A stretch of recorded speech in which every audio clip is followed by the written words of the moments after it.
just explain a little bit about yourself and how you got to this flat earth realm and what it means to you?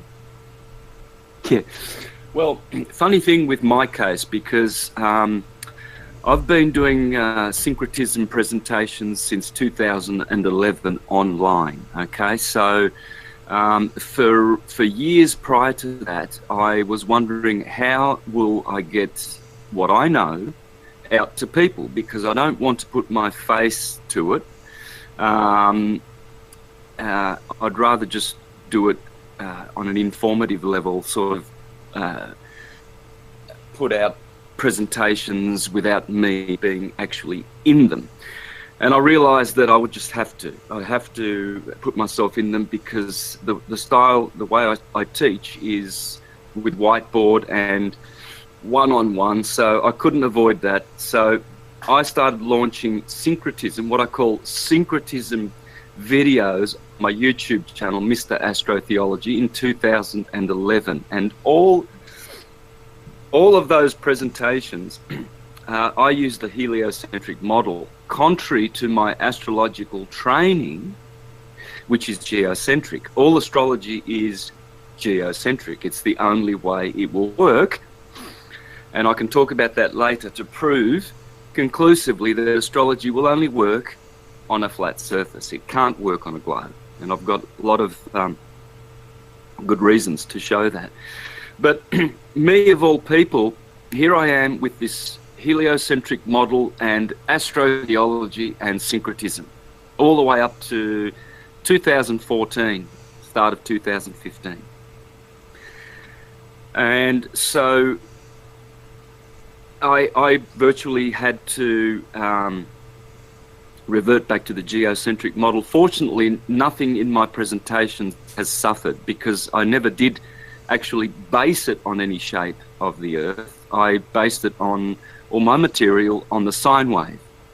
And all information dealing with philosophy, religion, science, all sciences, they go back to the energy sine wave. And so fortunately I did that correctly, and so I didn't have to change much at all. All one has to do is think geocentric rather than heliocentric, and all falls into place, okay? But the point I'm making is that, yeah, I had a lot to, how can I put this, do an about face publicly when I came out as a, what we call a flat earther. So I had a lot of flack, as you can understand. Lots of people were saying that I'd gone mad or what have you, and that I've thrown away all my good work, which obviously I haven't, because it still stands. So I had a lot to,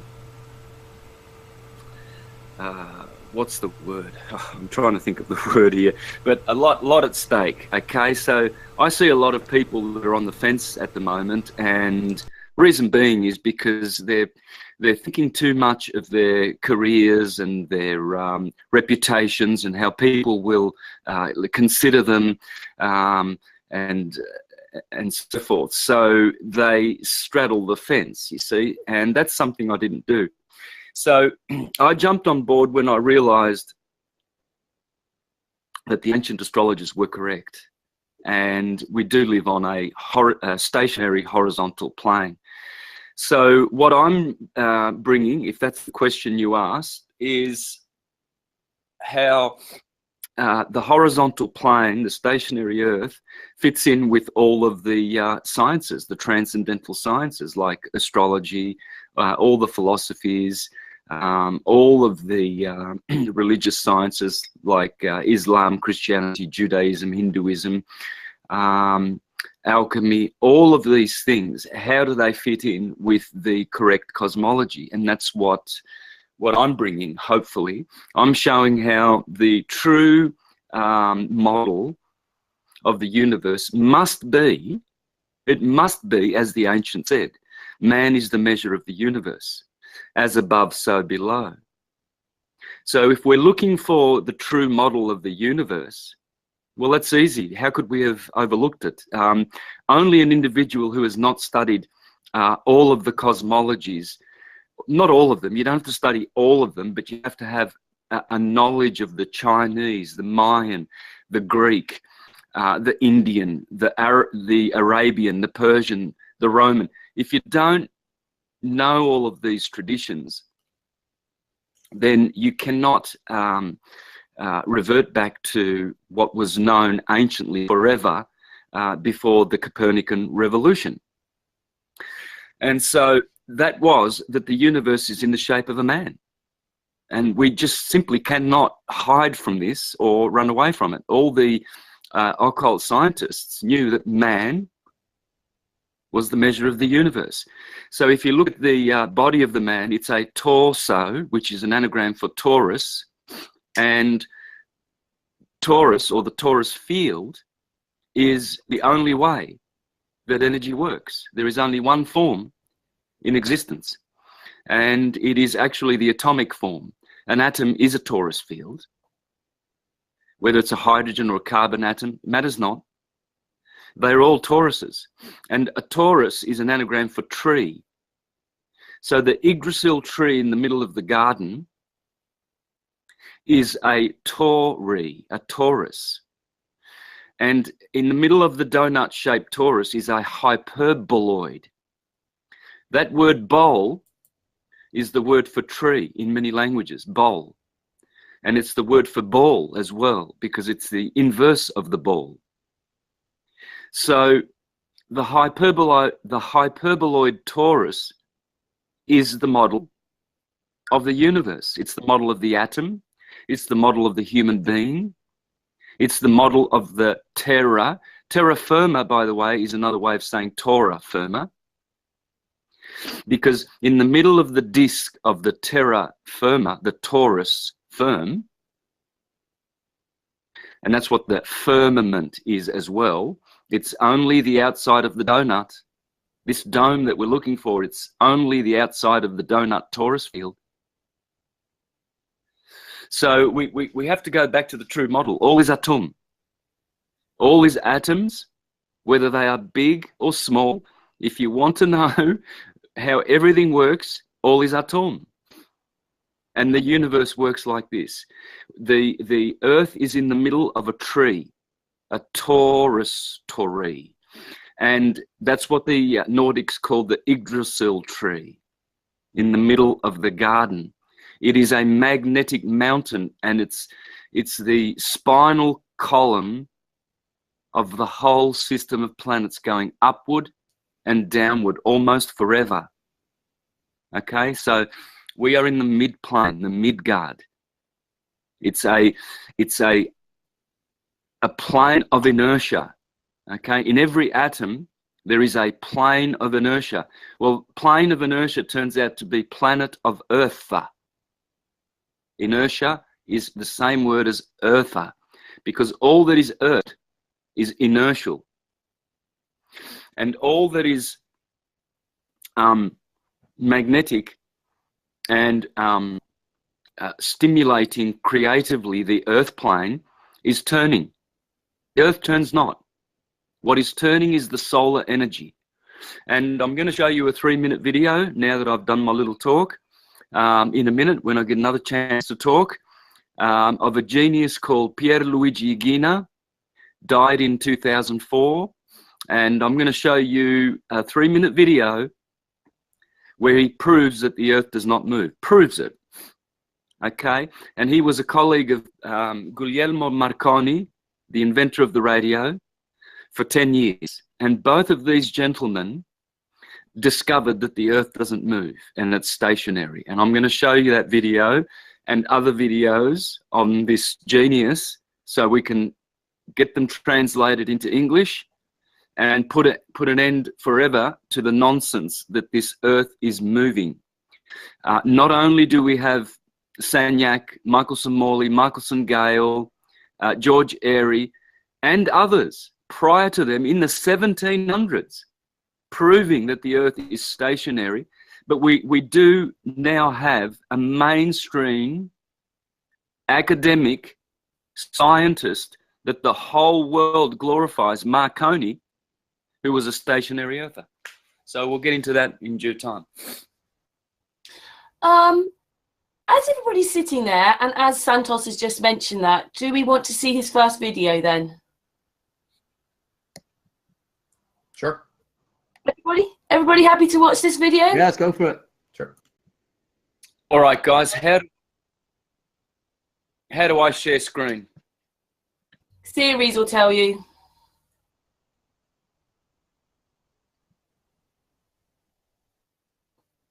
We can't hear you, Series. I'll tell you. Go to the right to the top of the box that you've got, Santos, and Yep. you'll see a person with a cross, a little sort of wheel, and 3 dots. Yep. Press the 3 dots, and it should say share screen, full screen, or share screen. Thank you. All right, can you guys see my screen? Yeah. Okay. Now, this is the 3-minute video. As you can see here, it's 3 minutes. This is the title. Please remember the title, you guys, because you guys and the listeners, you are leading the world in science, okay? Not scientism, science. Science is a good word, a very good word, okay? And we are scientists because we point to and we do experiments. Remember, Tesla said the scientists of today, you know, get lost in equations and mathematics and exchange experiments for mind-numbing equations, and they make a picture of reality that is totally unreal. Well, that's what you're going to hear from the mouth of this genius, Pierluigi Igina. Now, before I do that, I just want to click on these other videos for the sake of the listeners.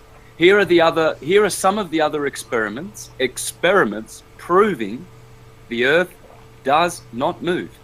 Here is the Sagnac experiment. Please take a note of this, the title here, so you can find it. Okay, that's Sagnac's experiment. Now, the thing with Sagnac and these other guys is that they have not reached the mainstream acceptance as Marconi. So that's what's going to knock the Globies right off the bottom of their Santa ball. Because Marconi, we can't hide him under the carpet like Sagnac here, okay? And here we've got Michelson-Morley. I haven't pulled up the Michelson-Gale one, but that was done later than the late 1800s to counter Einstein's general relativity in 1915. Okay, not his special relativity of 1905. So Michelson-Gale is another experiment, and then here's George Airy. They call it Airy's failure. Now, these other 3, I'm providing those as a backdrop to this one of Marconi's, guys, because the importance of the Marconi one is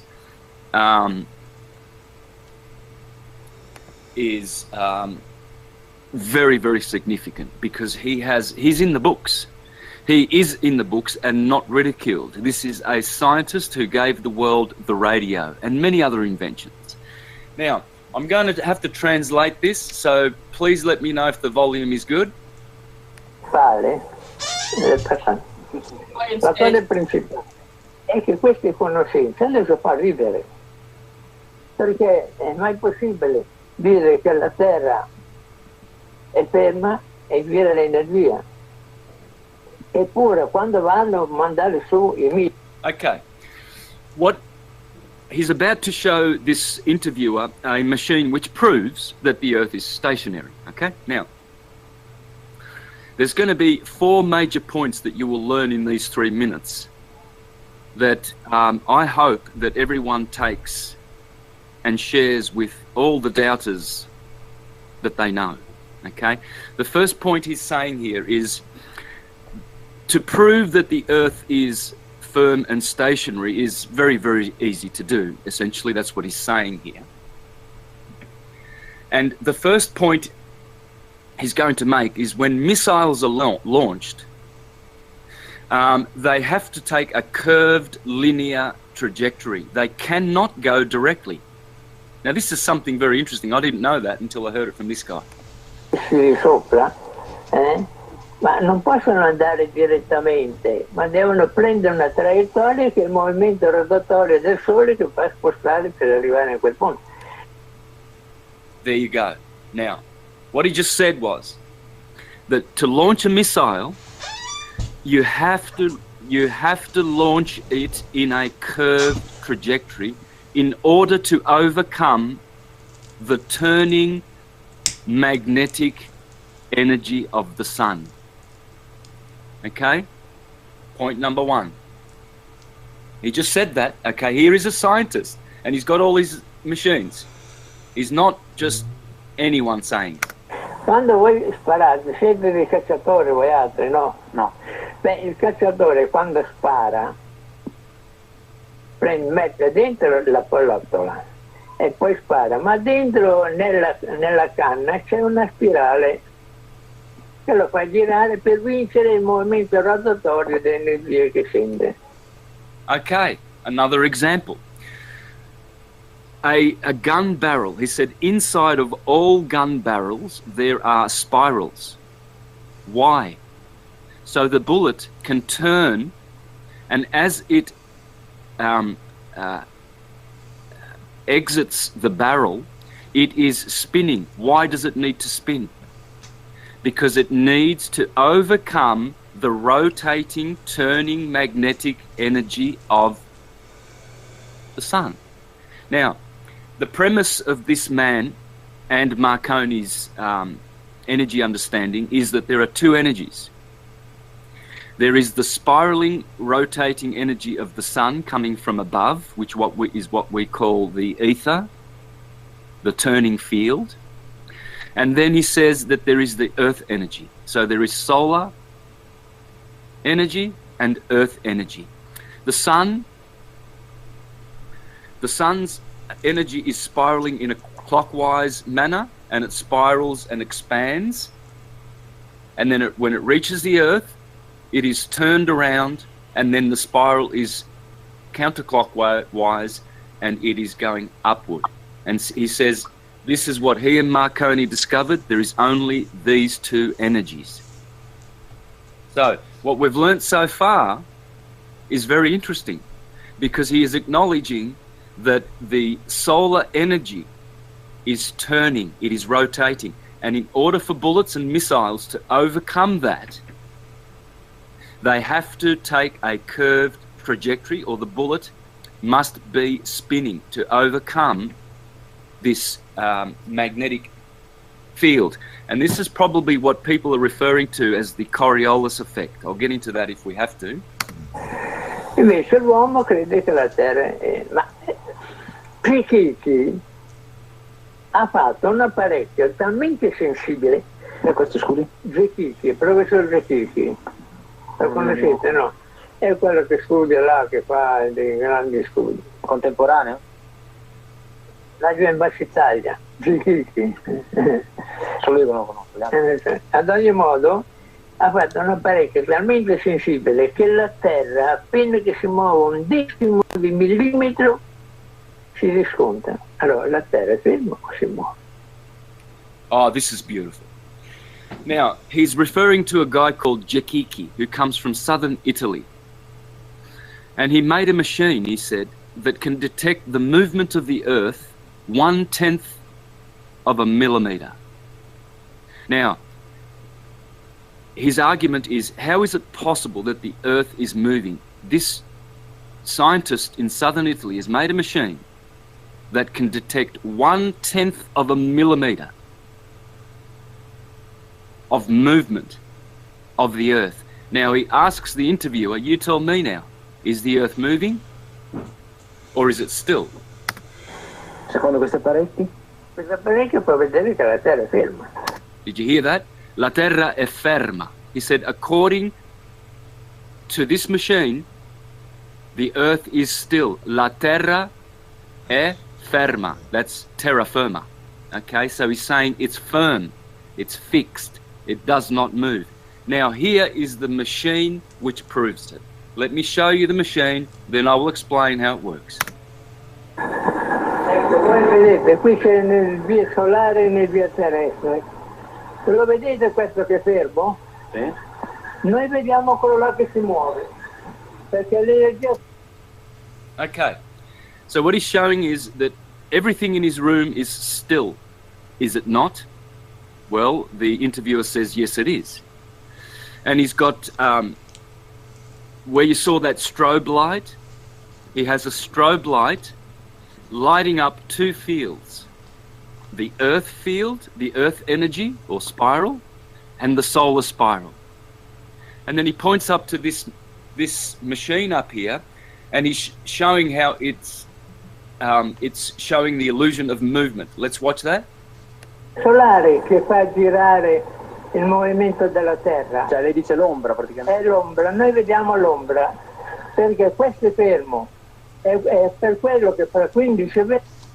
So what he's showing clearly all the machinery is still, and yet it appears to move. And what he's explaining is that the strobe light is catching that effect because the solar energy is rotating. Now these are the words of a genius, guys. I'm only the translator here, okay? 20 anni cominceranno a credere perché sono convinti che la Terra è ferma. See, and he says in 20 years mankind will understand this because mankind is still observing effects and not causes, and their senses are being fooled by effects. Ma ad esempio, quando tipo adesso i russi e gli americani, qua tutto il mondo ha i satelliti, no? E proprio il satellite, da satellite diciamo ha un obiettivo. È uguale, solo che invece di credere che la Terra gira l'energia solare. Ah, è l'energia che gira. È solare che gira. E lei in base a quale conoscenze? Guglielmo Marconi ha messo una antenna in alto. Okay, did you hear him mention Guglielmo Marconi?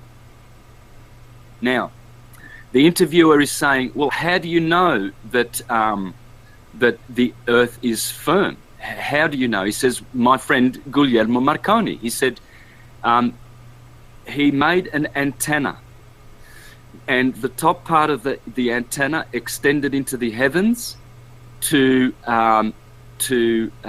draw in solar energy. The bottom part of the antenna was projected into the ground to capture the Earth's energy. Okay, let me just continue. Basso trovate il ritmo Sole-Terra. L'energia solare scende a spirali con le indicazioni di strondo. Right, now he's explaining that that what they discovered, Marconi discovered, he discovered Earth and solar energy. He discovered these two forms of energy. And when he put his testing equipment to it, he discovered that one of the fields is not rotating. The Earth's spiral does not rotate. It spirals, but there's no rotation, whereas the ether is rotating as it's spiraling. Now, what he's explaining now is that the solar energy comes from the sun in a spiral, and it's right-handed. Entra nella Terra, riesce nuovamente nella Terra a senso contrario. It enters into the Earth and re-exits the Earth in a counterclockwise spiral. Perché è rovesciato. And that's it. Okay, so what did we learn from this? Well, we've learned that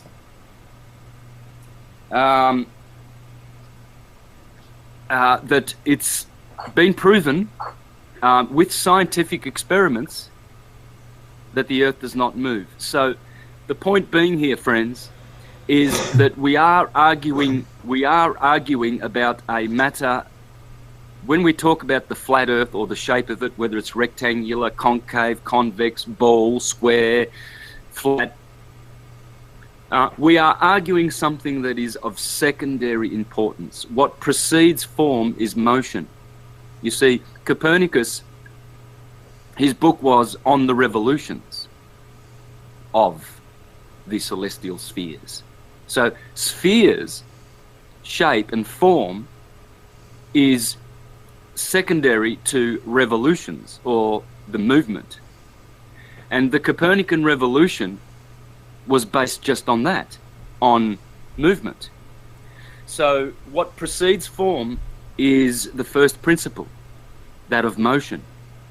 So I would be attacking the point of whether it moves or not, rather than what shape the Earth has, because science has proven beyond any doubt at all whatsoever that the Earth is stationary. They've proven beyond any doubt that it's immovable, as the scriptures say. I mean, the scriptures say that the Lord made the Earth stationary, immovable, firm, and it will never be made to totter.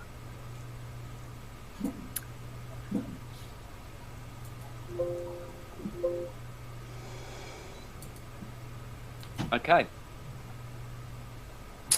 Wow. Yeah, wow. Thank you for that, Santos. I'm getting free energy ideas. I wasn't expecting you to come on with a video, and anyway, it was a perfect time to show everybody or anybody who's watching that we don't move. What did you think, Mark? I liked it. I thought it was great. I'd never heard nor seen anything like that, and again, it goes along with the Michelson, Morley, and Airy's failure, which I quote as many times as I can. Airy's failure, the quote from that I think was great, where she said, "Either I'm wrong, or the Earth isn't moving, or I've failed, or the Earth isn't moving." And again, that goes into the conditioning. Well, of course he failed, because we all know, we've known for 20 generations that the Earth is moving and that we're flying through space. So obviously he screwed up.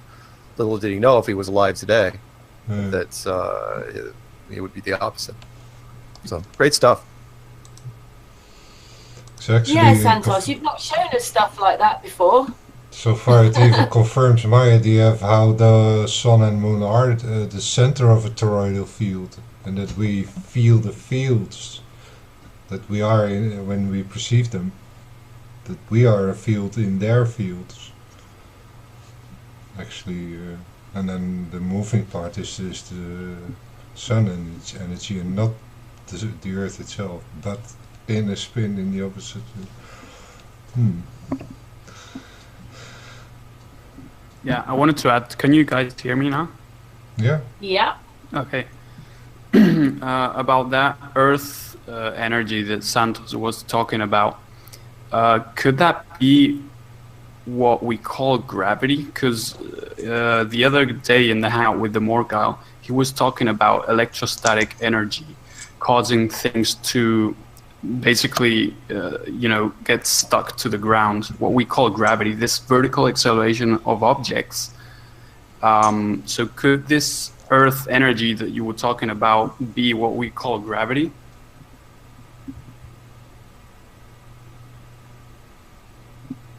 I think he's muted. Yeah. Santos. Yeah, well, look, gravity. Okay.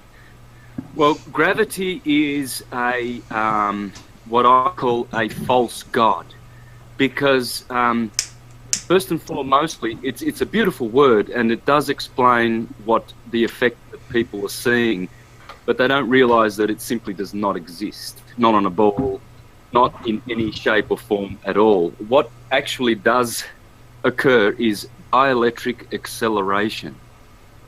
Right, yeah. That's what I was talking about, some kind of vertical acceleration of objects.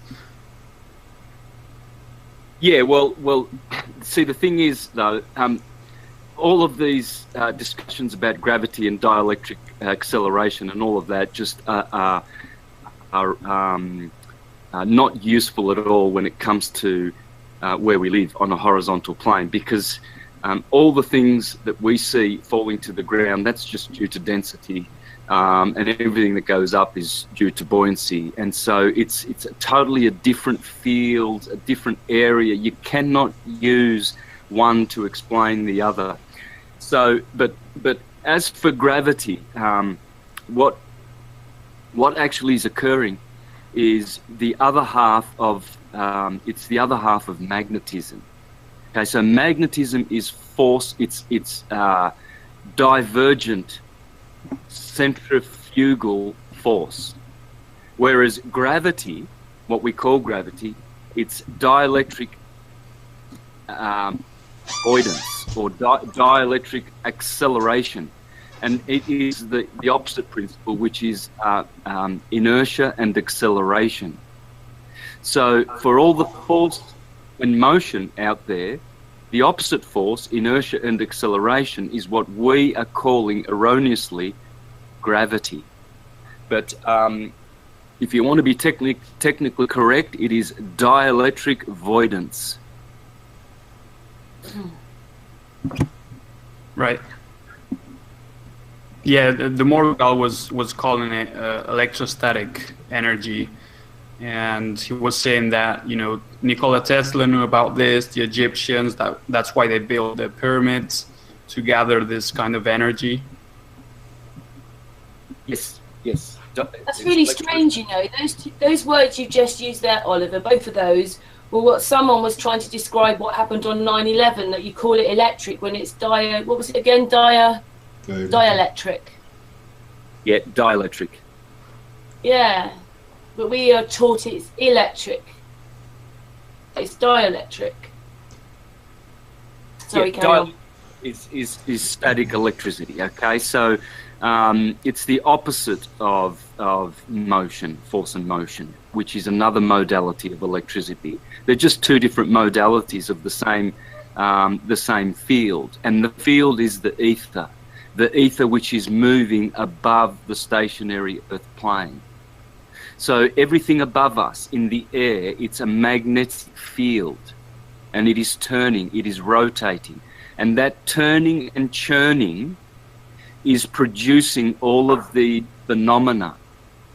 Okay, so the noumenal world, the causal world of the gods, i.e. the sun, Jupiter, Saturn, Mars, these are the archons, the cosmocrators, the Elohim, the gods of creation, or the archangels, Michael, Uriel, Samael. They are creating on this projection screen, which is the Earth. It's a theatre.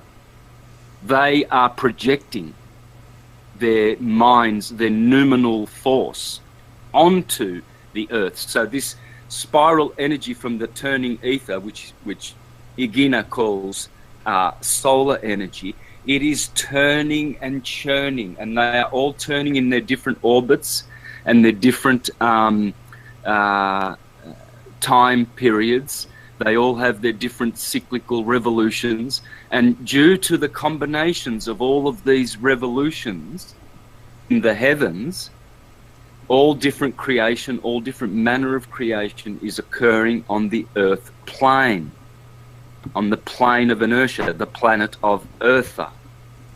And so when the Copernican revolution began in 1540, it was totally a revolution that just swept the world, and it was pushed by the Jesuits, who were founded around about the same time.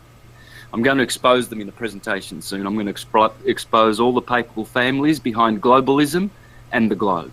All 13. And so look out for that. I've got all the material ready to go. It'll be a 2-3 hour presentation, and it will comprehensively smash globalism forever. For people, for people who want to know these things, of course. For the consensus herd mind people, they will just continue in their delusions. They're not meant to awaken. So really, the flat Earth is the ultimate intelligence test. All the unintelligent ones, they're trying to fall off the bottom of the Santa ball. Desperately trying to fall off. Because they haven't seen anyone fall off the edge of the flat Earth yet, so they're going to be the first in history to attempt to fall off. Looks like they're struggling and trying very hard to do that. Without any evidence, of course, to support their theories. So this Copernican theory, when it came, it was edging out Tycho Brahe's true cosmology, because Tycho Brahe was spot on. He figured out that the sun is in a vortex and turning, and all the planets are turning in their epicycles round the sun because they are captured by the sun's vortex. Okay, the sun's vortex is the second biggest vortex in our universe. The Earth's is the biggest vortex, or donut, or atom, or torus, hyperboloid torus field, put it that way. And the sun's is second, and the sun's is turning, whereas the Earth's is not. Therefore, as the sun's vortex is turning like a hurricane, it is causing all the other planets to be captured by its vortex. So Tycho Brahe was spot on. The sun is vortexing through the skies, and it goes up to the Tropic of Cancer, where it compresses, and then it expands out to the Tropic of Capricorn, where it rarefies, and it's a breath, Bra-theos. That's what breath is. It's two words, Brahma or Abraham, and theos. So as Brahma breathes out and expands, he creates the world. It's spontaneous creation. So the arguments about whether the Earth's been around for 6 billion years or 6 days, as the literalists claim, it's a null argument. It's pointless, totally pointless, because you'll never know. And creation does not work like that. Creation, the creator is infinite intelligence, unlimited, unconditioned, and energy. And the creator has the seeds of all creation in the already existing, the blueprints, in the counterspatial realm, in the ethereal realm. So spontaneous creation is not even a matter of argument. This is known to happen. The ancients knew that this is how creation occurs. So there never was one Adam and one Eve. We are all Adam and Eve. And our bodies are seeded in the counterspatial world. And so when God thinking decides to create, it just appears in a torus field, already perfectly developed. It doesn't need to evolve. It doesn't need to grow wings and tails and teeth and that everything is created according to its seed, as all the scriptures say. Bhagavad Gita, Bible, Zendavesta, they all speak about these magnetic blueprints of seeds. And worlds are created like that.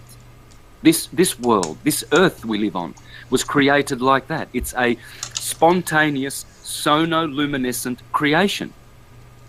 This is how powerful we are in our unconditioned God state, that we can create worlds. So this place where we live, it's totally easy and fundamental and basic to know what it looks like and how it works.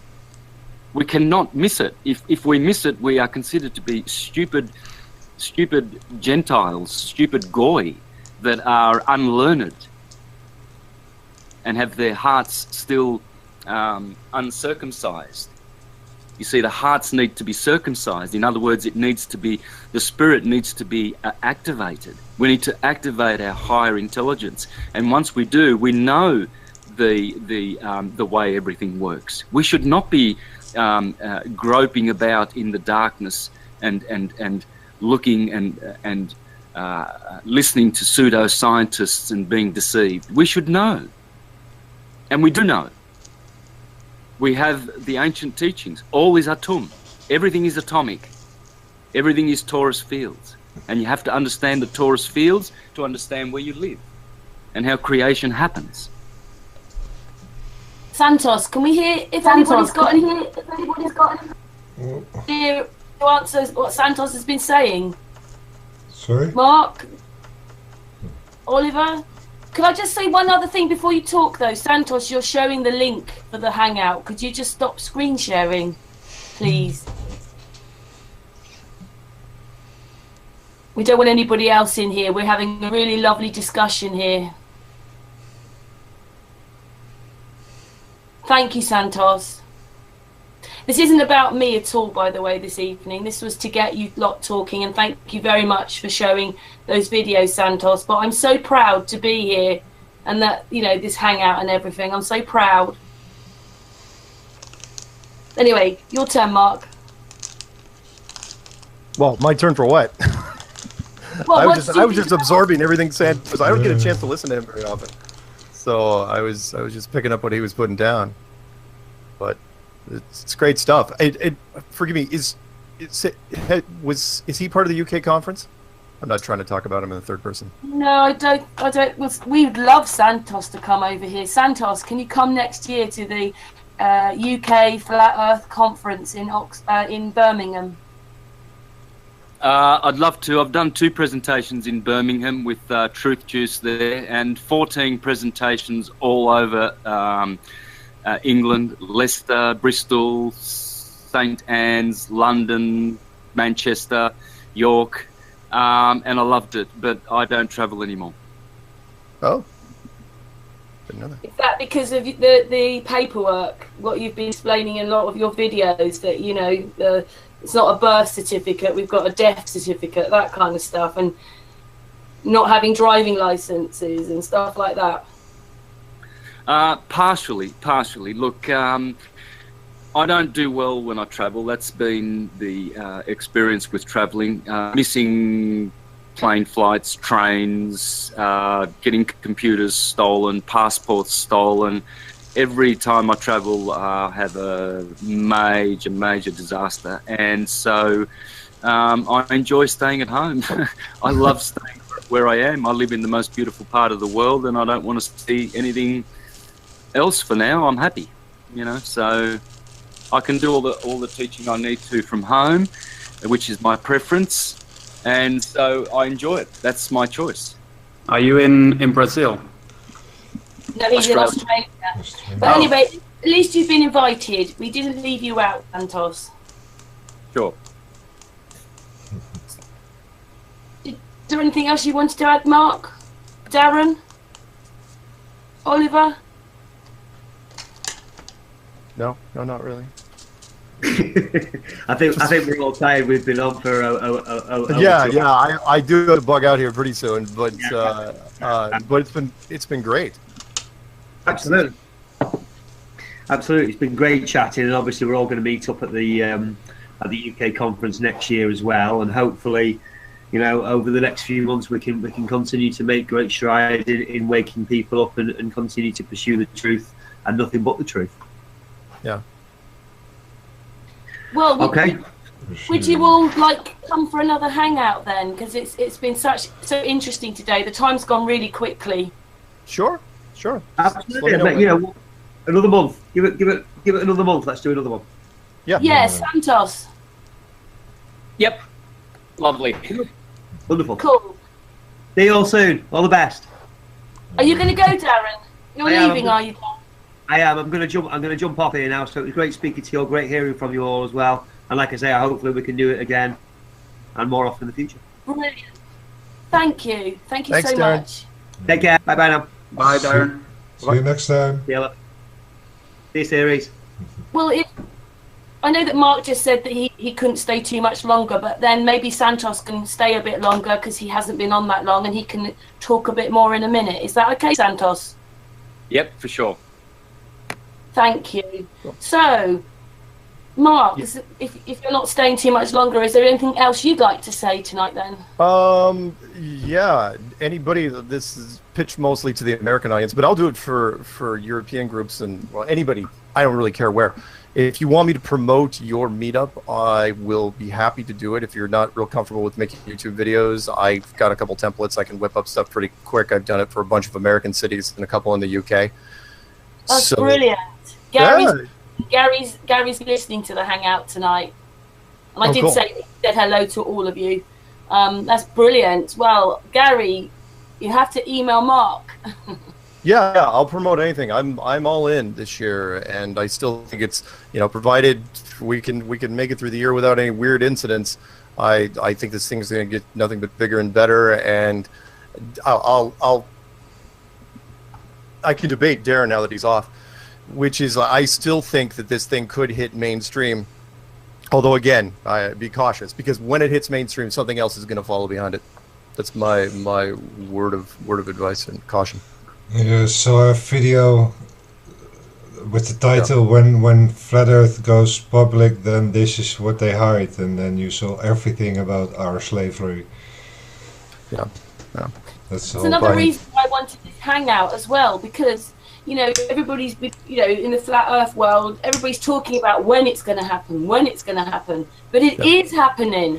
Oh yeah. The numbers don't lie, and the growth has been phenomenal, and there's so many people reaching out to each other in the hangout, the meetups, the physical meetups, the fact that people are breaking away and meeting up in towns and cities all over the place. That's astounding in itself. And of course, there's a conference going to be in the United States in the fall, and then one in the UK, and who knows what's going to happen after that. Yeah, I would like to say that I also think it's going to hit mainstream media. In fact, a well-known newspaper from Spain, kind of mainstream, they contacted me to do an interview. I didn't go because they wouldn't let me have a copy of the interview, so I said no. But the media is already aware of Flat Earth, and big YouTube channels here in Spain, at least, like big science and conspiracy channels, they all know about Flat Earth now. Yeah. I'm curious. I did a mainstream interview with a newspaper here in the States just last week, and I didn't want to release it yet because I want to see if the article actually gets out there first, or if it gets shut down by the editor. But if one way or the other, I'm going to release it. But we're right on the cusp of something big. We'll have to just see where it goes. Anyway, I don't want to keep you guys because I know Santos wants to roll with whatever he's got. But thank you so much for inviting me, and we'll talk again soon. Okay. So you will come back maybe in a month's time when we do another one? That implies that I like you as a person. So. Oh, I've come back now. Of course I will. Good Lord, all you have to do is that. Yay! Jeez. Yeah, totally. Absolutely. Mark, very much appreciated.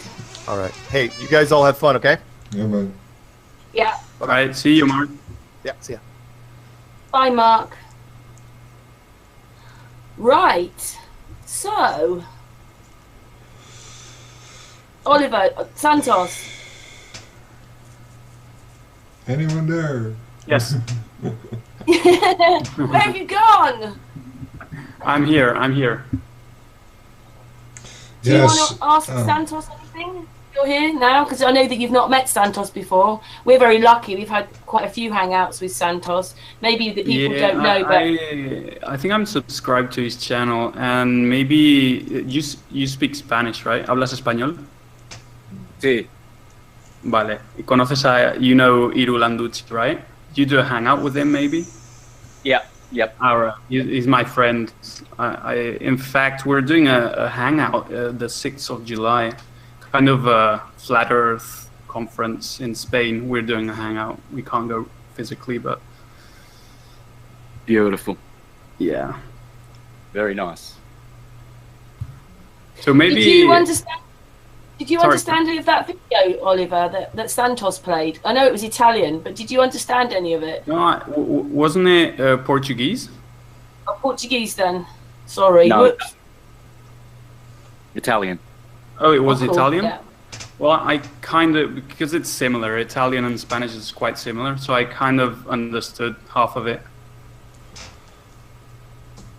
Cool. Yeah, well, the point with that is, once you click on that video, then you will click on other ones that have his name and the word terra firma, not firma with an I, with an E, firma. Right. So look for that, and you'll see another 10 videos where he was interviewed through the 90s all the way up until his death, which was 2005. And he continually repeats, always, he continually reminds his interviewers, the earth does not move. I discovered this with Marconi in the 40s, for God's sakes, he keeps saying. The earth is stationary. And you'll see, not just 3 minutes, you'll see hours and hours and hours of Egina proving that the earth is stationary. Okay, so this is where we will have more success with, with stubborn people who continue to support a theory which has never been proven, by going at the jugular, and that is the motion. Forget about the shape, I would say. I wouldn't even go there. For me, it's so irrelevant that we have already got science on our side. Science is with us 100% about the non-movement of the earth. We don't need any more arguments. We don't need to do anything. Just point to those experiments. Now we've got Pierluigi. I would be showing Egina's videos to everyone, even though they don't understand it in English. It will be translated soon. I'll make an effort to do that. I'll translate it, but even if I translate it, I won't be able to put it on video because I don't know how to do all that. So, but I can provide the English translation for it, and we need to share that with one and all, because we do have someone of the highest status, Marconi, who was a stationary earther, and of course we know that Tesla insinuated it as well. We know that they all know this. Egina says that all the greatest inventions that have ever happened have occurred from the point of view that the earth is stationary. All the scientists that have cracked major experiments and understandings of the universe have done that through the knowledge that the earth does not move. We must re-establish this, because it is insanity. It's insanity that they teach our little children that our earth is orbiting around the sun at Mach 88. That's 66,600 miles an hour. That is Mach 88. Now, what planet, what ball that is made of water and dirt? Have you seen the tops of mountains, how soft the dirt is? Have you been to the beach to see how soft the sand is? And none of that gets disturbed while we're orbiting the sun at Mach 88 and rotating at Mach 1.35 and hurtling. The sun as well is hurtling through space at 550,000 miles an hour. That's about 6,000 Mach. And then the whole Milky Way galaxy is hurtling through the universe at 670 million miles an hour. And this ball of sand and water is actually maintaining its form as it compresses through the atmosphere, through the vacuum of space, and you mean to tell me that all of this hurtling, wobbling, thrusting, maneuvering, rotating motions are not affecting this ball of dirt and water? It's not in something that is made of high tensile steel, which is fabricated as a crystal, so intense and sturdy that it can withstand all of those speeds. It's just a ball of vegetation and dirt. And how does it keep composed? This is insanity to even think that there's the slightest 1/10 of a millimeter of movement of the earth. It's insanity. And yet this is what little children are being taught. We have to do our responsible part and expose these lies, these demonic, satanic, Luciferian deceptions. and save people from their upside down delusions. You know, we are at the forefront, and this Pierluigi Igina experiment, it is the most important tool that we have. Unless you've recognized that already, guys, it's no use me jumping up and down telling you how important that video is. It's no use, because you've missed the boat as well. And we at the forefront, we should not miss any boats, any opportunity to spread truth from the two rooftops. Not one. And this is the greatest tool we have. We have experiments, scientific experiments, proving the Earth is stationary, motionless. It proves it. Whereas, what do the globies have? Do they have any? Can you go to Wikipedia and pull up an experiment that was done that conclusively proves that the Earth is moving? No. No. Nothing. Not one. And yet the guru of scientism, Einstein himself, said, I've come to learn that no scientific experiment has detected the movement of the Earth. I've come to believe, he said. So, you know, this is where we need to stop at this one point and not argue about this, that, and the other. Just the fact that we have on video. See, we don't have Michelson Morley on video. Michelson, Gale, Einstein, Sagnac, George Airy, they're gone. We cannot bring them back. There's no video footage. Whereas we do have Igina, who was a colleague of Marconi for 10 years. This is significant. I mean, I keep stressing it because here we have the nail in the coffin, the big nail, that it's checkmate. It is totally and utterly checkmate, because Copernicus depended his shape of the Earth on the motion of the Earth, right? On the revolutions of the celestial spheres. He didn't put the word spheres before revolution. Revolution was first, and he created a revolution. He created a revolution of scientism, where idiots follow and bow down to theories and hypotheses. Another hypothesis that has swept the world is the gravity hypothesis. Everything about Newton's work on gravity was prefixed by the word hypothesis. Okay, even Copernicus said the hypothesis of the movement of the spheres is one only to explain natural phenomena and not to be taken as absolute truth.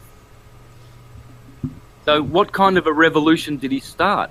He started an upside-down revolution of idiots. And the world has been deceived by satanic, demented demon theories. And they're all relatively upside down, sideways, thrusting, hurtling, wobbling, orbiting, rotating. They're clueless. But never straight. Clueless. Yeah, it's Absolutely. It's definitely all theories when it comes down to the globe, and especially gravity. Because, like, if we think what they're saying is that the center of the Earth is attracting everything, that's the essence of the theory of gravity.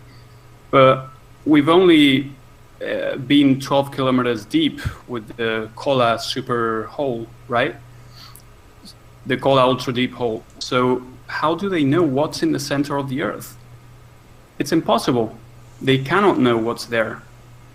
We've only been 12 kilometers deep. So if you don't know what's in the center of the Earth, you cannot know if the center of the Earth is attracting everything, which invalidates the whole gravitational theory. In fact, you cannot calculate the radius of the Earth either if you've only been 12 kilometers deep. So it's all suppositions, you know. There's nothing really there once you start looking into it.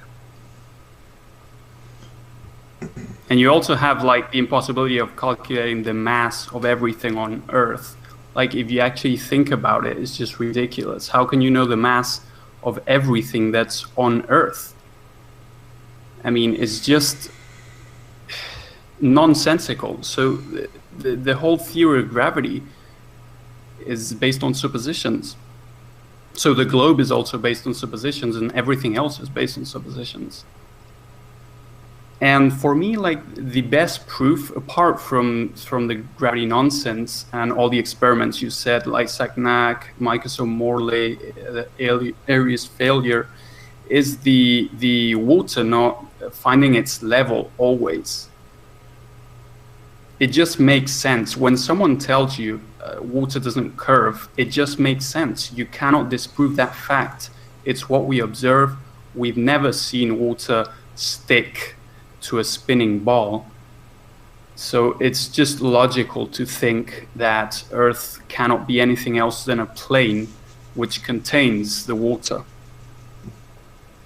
That for me was one of the best proofs, and the one that convinced me the most, that the Earth is actually flat and cannot be a ball, physically impossible.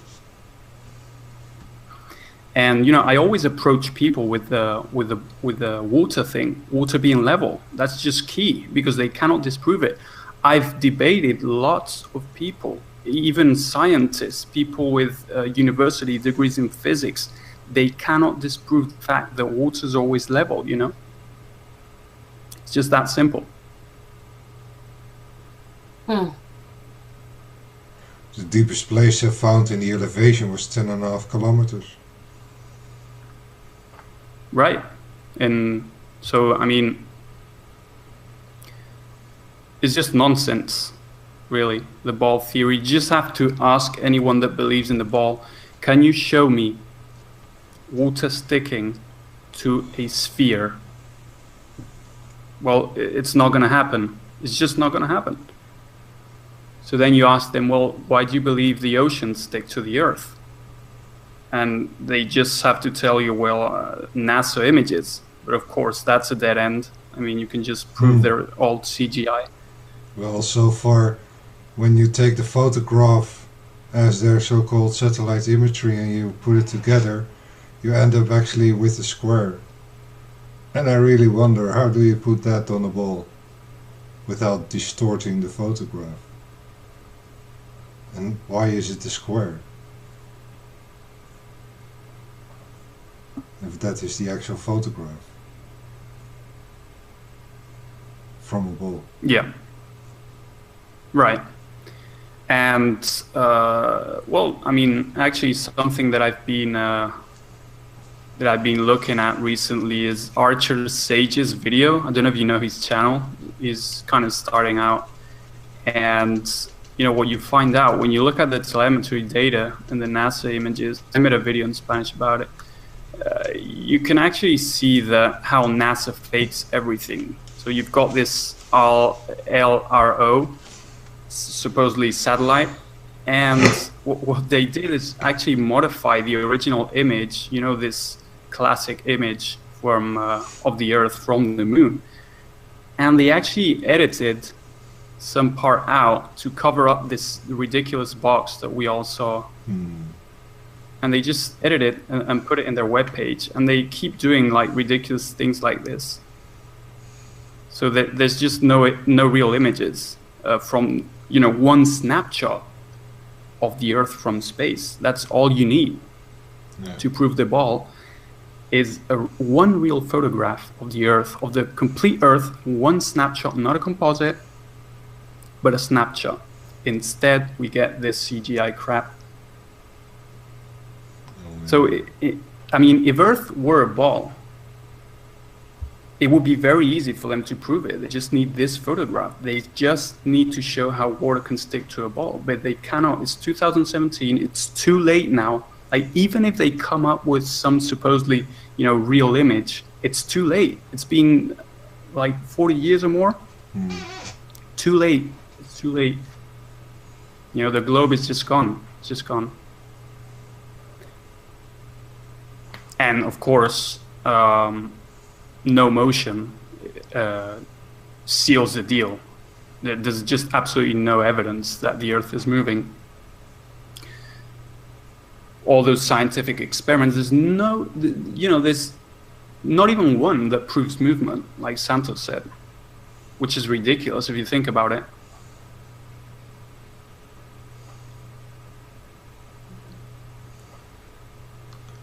Yes, well, that and Santos's videos, hey? Yeah, Santos was. I'm really thankful for actually his work, especially that last part for bringing me back into the flat Earth, because Eric Dubé had actually kind of deflected me from the flat Earth by his blocking on his forums just for asking a question. And of course it was about the South, because that would deny the circle.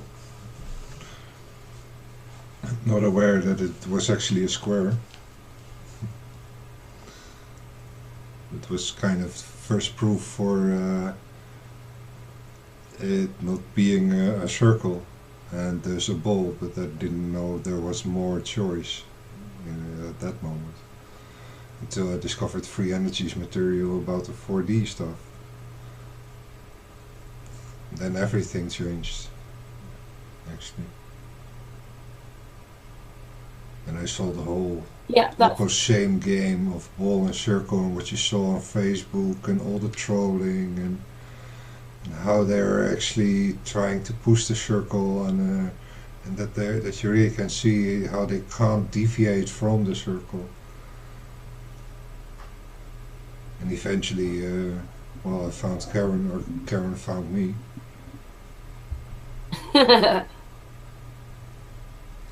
Yeah, so right now what I'm doing is, just focusing on exposing the fake Earth pictures. Because, really, if you debunk all the Earth pictures from satellites, it's really, major proof that we don't live on a globe, because 2017 there should already be real pictures. And what we're seeing now, thanks to, as I said, Archer Sage, awesome channel, is that all the supposed, real pictures, of course we already knew they were fake, but the globe heads claimed that there were some real pictures, like the Russian satellite, the Electro-L, and now we've seen that they're fake. Yeah, we're looking at the original data, and we've seen that they're 3D globe models. Robert Simon, he admitted that they use a fake black background in all the blue marble images. All the Earth images have a fake background. It's not space. I mean, this black background is not space, it's Photoshop. So that's huge. It's just huge. Yeah. It's pure 3D CGI. It's all 3D models, all Photoshop. And he admits it. Of course, people don't look into it because, they just mention it once, hoping that no one will see it. And honestly, I don't think they even care. I don't think NASA cares. They just put things out there. They're messy, they're sloppy, and they know that the general public just won't look into it. But,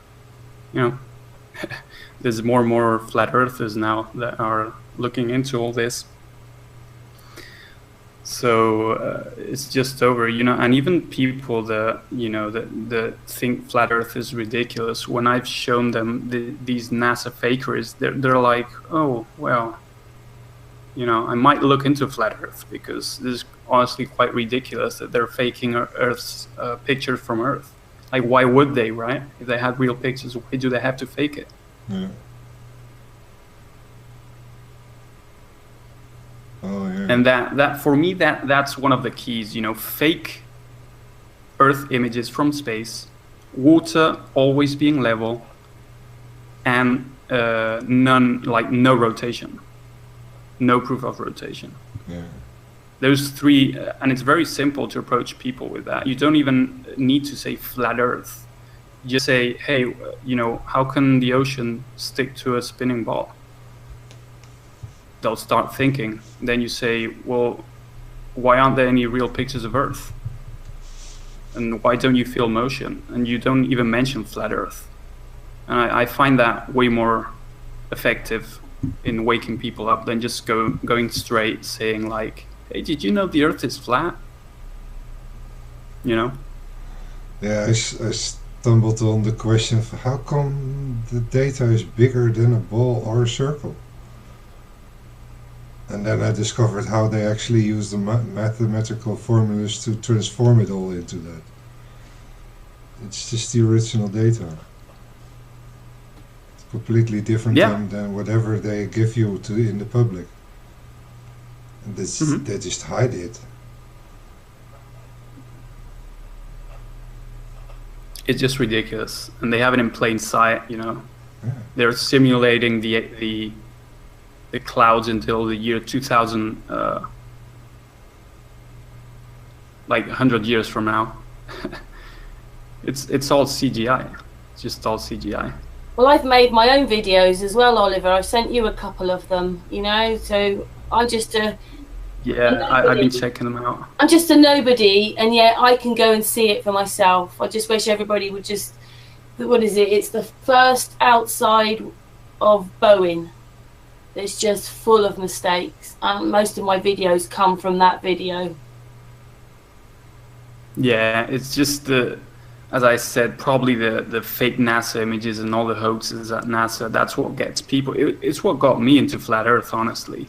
When I was seeing all the fake Earth images, I just went to Google Images and I typed in, you know, Earth from space, and I saw it was all CGI. I immediately kind of became a flat earther, to be honest, in that exact moment when I saw it was all fake. Of course, I had a conspiracy background, if you will. I knew there was an elite, satanic elite ruling, so it kind of all tied together. But once you see that NASA is fake and that it's it's a government agency, it all ties in. Thank you, Oliver. Oliver, I think Dee's got something to say, haven't you, Dee? Dee says the chat room's buzzing away. Yeah, they're just asking if they can ask some questions, so maybe I can give them a few minutes to put some questions out and come back. Is that okay, Oliver and Santos? Yep. Excellent. Okay, well, I'll get back to you in a second then when I've got some questions. Okay. Yeah, I think what it is, Oliver, you've got to almost like 1000% prove what it is a lie, but everybody else, even ourselves included before, just believed a theory, believed what we were told without checking any of it ourselves. And when you actually, like you, go and actually study this stuff, it is full of mistakes. Not one, loads. Yeah. Yeah. So I thought Yeah, sorry, I thought you were going to keep going. Yeah, there's just loads of mistakes, and you're finding this, I'm finding this. Yeah, I mean, everybody's finding this, honestly. So it's good that you keep making videos, and you know, there's always someone that's going to wake up. Doesn't matter how many people see your videos. There's only at least one person that's going to go like, "Oh wow, I'm going to research this," and it's thanks to your video. You know, you'll see people sending you messages like, "I woke up thanks to you," and that, even if it's one person only, it's all worth it. You know. You already changed one life, because honestly, flat Earth just changes your life completely. It does. I struggle a little bit. Only I feel that it's brought me so much peace in my heart, but outside is quite mad. Yeah, they're quite mad. I'm not sure. I used the word the other day. It's like the living dead or something. But it just looks worse now because. I don't know, it's a spiritual journey for me, this as well. I mean, some people don't like connecting them, but it is both. It's not just a piece of land. But, yeah, I'm not sure if people just look worse now because you get more sensitive, don't you? It opens up so... You just see normal people as being, like, zombies, I guess. Like... Yeah. You know, like being completely asleep, and you feel like so different than normal people, to be honest. You know, not only socially, but in a spiritual sense. So that's why we're so keen in connecting with other flat earthers. And that's why it's a great community, probably one of the best communities in the world, like flat earth, you know, because we connect on a deeper level. The one thing you've got to do, though, and I think that's, you know, what each one's trying to bring in their way, is you've got to know yourself. If you don't know yourself, how will you ever know where you live? Because if you don't know yourself, you're never going to know all the other things. I just think it's such a spiritual journey. It's about knowing who you are. Yeah, I mean, you just discover who you are, and you discover it as a creator as well, which is huge. I think I started off those first few videos thinking, oh, right, I get it now. Yeah, that's a bit, I can see that so much clearer. We're not living in what we're told. And you think, you go to bed thinking, right, that's great. But it just is a very deep subject, flat Earth. And it just goes on and on and on. Doesn't it, guys? If you think you found one thing and know one thing, forget it. Next thing will come. The trees. That's why Santos has so much to say, because it's not just one thing. Oh no, it took me 4 months to even listen to all these videos. And then processing it, that takes a lot of time in that sense. It took me 4 months to read the Bible, but it took me at least 7 years to realize what was actually standing there, you know. So Dee, much. do you have any questions, then? Well, I'm reading a question in the chat that someone says, I have a question about the curving of water. There is something simple we are missing. What about a drop of water? Well, a drop is not a large surface of water at rest. That's important, because people will say, well, what about cascades? What about, you know, we're talking about large bodies of water at rest. They will always seek its level. We're talking about oceans, lakes, even swimming pools. We're not talking about one drop. Or a cloud. Surface tension, right? Yeah. Yeah. Dee, you said that someone's got a question to ask. Do you want me to ask it, or do you want to ask it to? Well, yeah, I didn't want to interrupt too much. So I've been sending them to you through Messenger. So. I'll just ask the question. Okay then. So I've got to go back up a bit now. It was from Carolyn Gutman Day. She's asking Santos, how does the sine wave and astrology relate to flat Earth?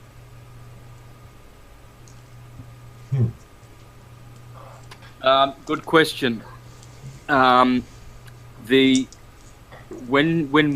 we study astrology, we are studying the interface between our Earth and the wandering stars. Okay, so wandering stars, the wanderers, the luminaries, the seven essentially, and how they interact with the Earth. And the interface between them is the sine wave, or the ecliptic. The ecliptic is the path of the sun. And so the ecliptic is, it starts, there's a lot of noise in the background. Santos, one moment. Oliver, can you mute yourself? Oliver? Oliver? I know it's Oliver. Probably a He's rushed off headphone. to go and get something. Can we just hang on a minute? Sorry, Santos. Oliver, can you hear me? Yeah. He can't hear me. Santos, I'm very pleased that you got on the Hangout, okay? Yeah, me too. Yeah. You got no idea how frustrating it is when you open 4 different browsers and you've got a brand new computer, beautiful laptop, and you just can't even use the technology because they block you. Why do they do this to themselves? Why has Google Hangouts gone out of their way to tie a noose around their necks, stopping everybody from using it? You know, I used to be able to just click one button, then the next button, and then I was on a Hangout. Now, they've made it impossible. There's only one browser that accepts Google Hangouts. Chrome. Tell you what, the name Google Hangouts for me has got a nasty, bitter, traumatic. I've had to cancel so many shows due to it. I would rather do everything on Skype. It's totally useless for me. I hate the word. I hate Hangouts. Whenever someone invites me to one, I'll, from now on, do my utmost to not be involved. Just Google the whole... Have you then, Santos? Sorry about that. Yeah, it's full control by Google. The whole word. Well, we very much appreciate that you've come on our Hangouts, and maybe a lot of people don't know, excuse me, Oliver, Santos has been on quite a few Hangouts with us, and we've very much appreciated it, but our group is in private on Facebook, so those Hangouts were kept private, but we've got to know Santos a little bit, and he's a lovely man. I really appreciate you being here, Santos, because it's very early for you.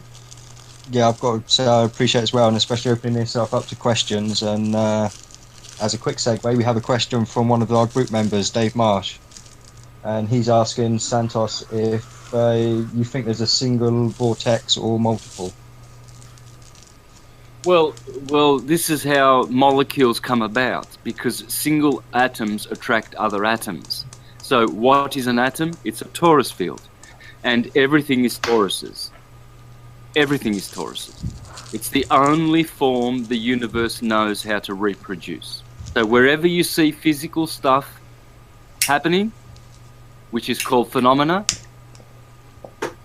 it's torus fields. So we can rest assured, and we can go to the bank with our science and bank everything we know based on the torus field. So we can know that the solar system is a massive, big torus field, a vortex. Okay, and then caught within that major torus field will be billions or endless, innumerable numbers of other field-mediating, self-conjugating torus fields. And what they do is they dance in harmony together. It's sonoluminescence, or kymatics, or cymatics, however you want to call it. And these atoms dance together. They join hands with other atoms and make molecules and cells and bodies and physical organisms. But all of these physical organisms, they can spontaneously create and spontaneously combust. So there's no question about evolution and the age of the cosmos, blah, blah, blah. All of that is totally a waste of time, because everything can be folded up within seconds and reproduced within seconds. That is the ability of the torus field creation, because it is it's a self-conjugating system. It's a field pressure mediating system, and it works on the golden section phi ratio, and that phi ratio knows how to reproduce. So torus fields are what, say, someone like Ken Wheeler would call reciprocating precessional hyperboloid toruses. Reciprocating precessional hyperboloid toruses. That's all there is. That's all you need to learn about to understand the universe, and everything works like this. Let me show you. I'll show you my screen, and I'll share with you how the ancients proposed that the system works. Here it is. Here is a tree, or a torii. Can you see my screen? Yeah, it's there. Sorry.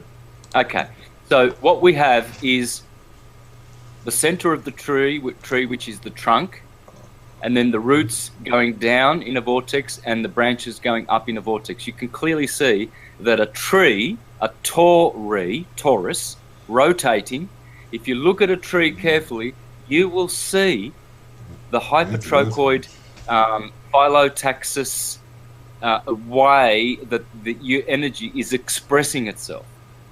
So when you come down to all fields of energy, you see these toruses. That's why your body is a torso. You see the word Taurus, torsion, tree, three, tetra, truth, Thor, terror, terrific, trust, uterus, try. All of these words, they all come from the Taurus, right? And Tor backwards is rotate.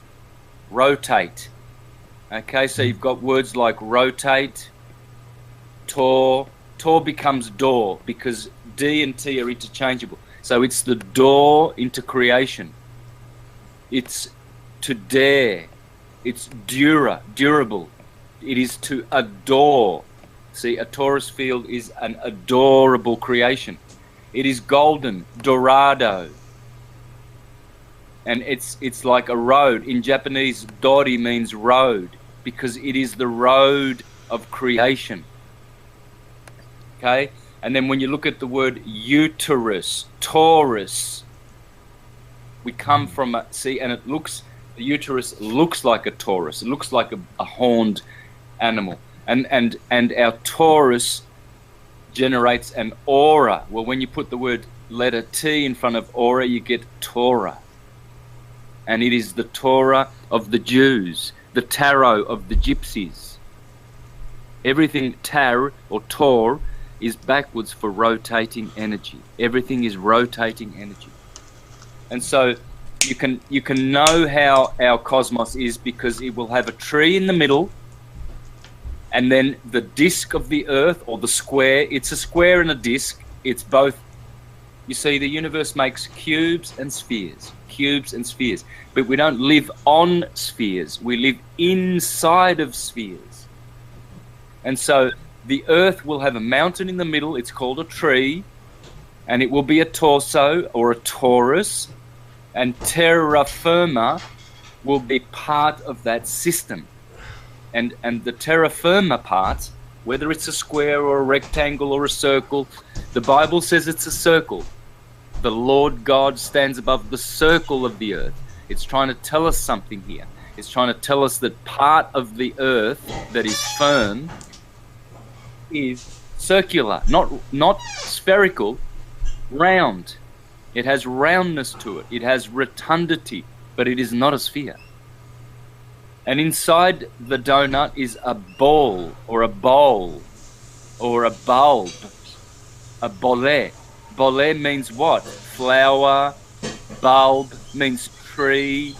Let's have a look at some. Here we have. I would be reading these 2 pages. This one is very important because it shows how.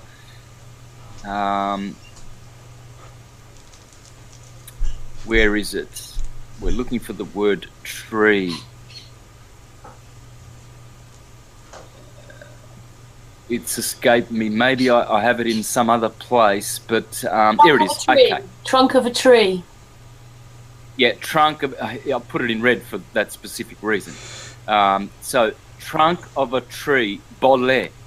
Okay, so this is the trunk of the tree. We saw that in the other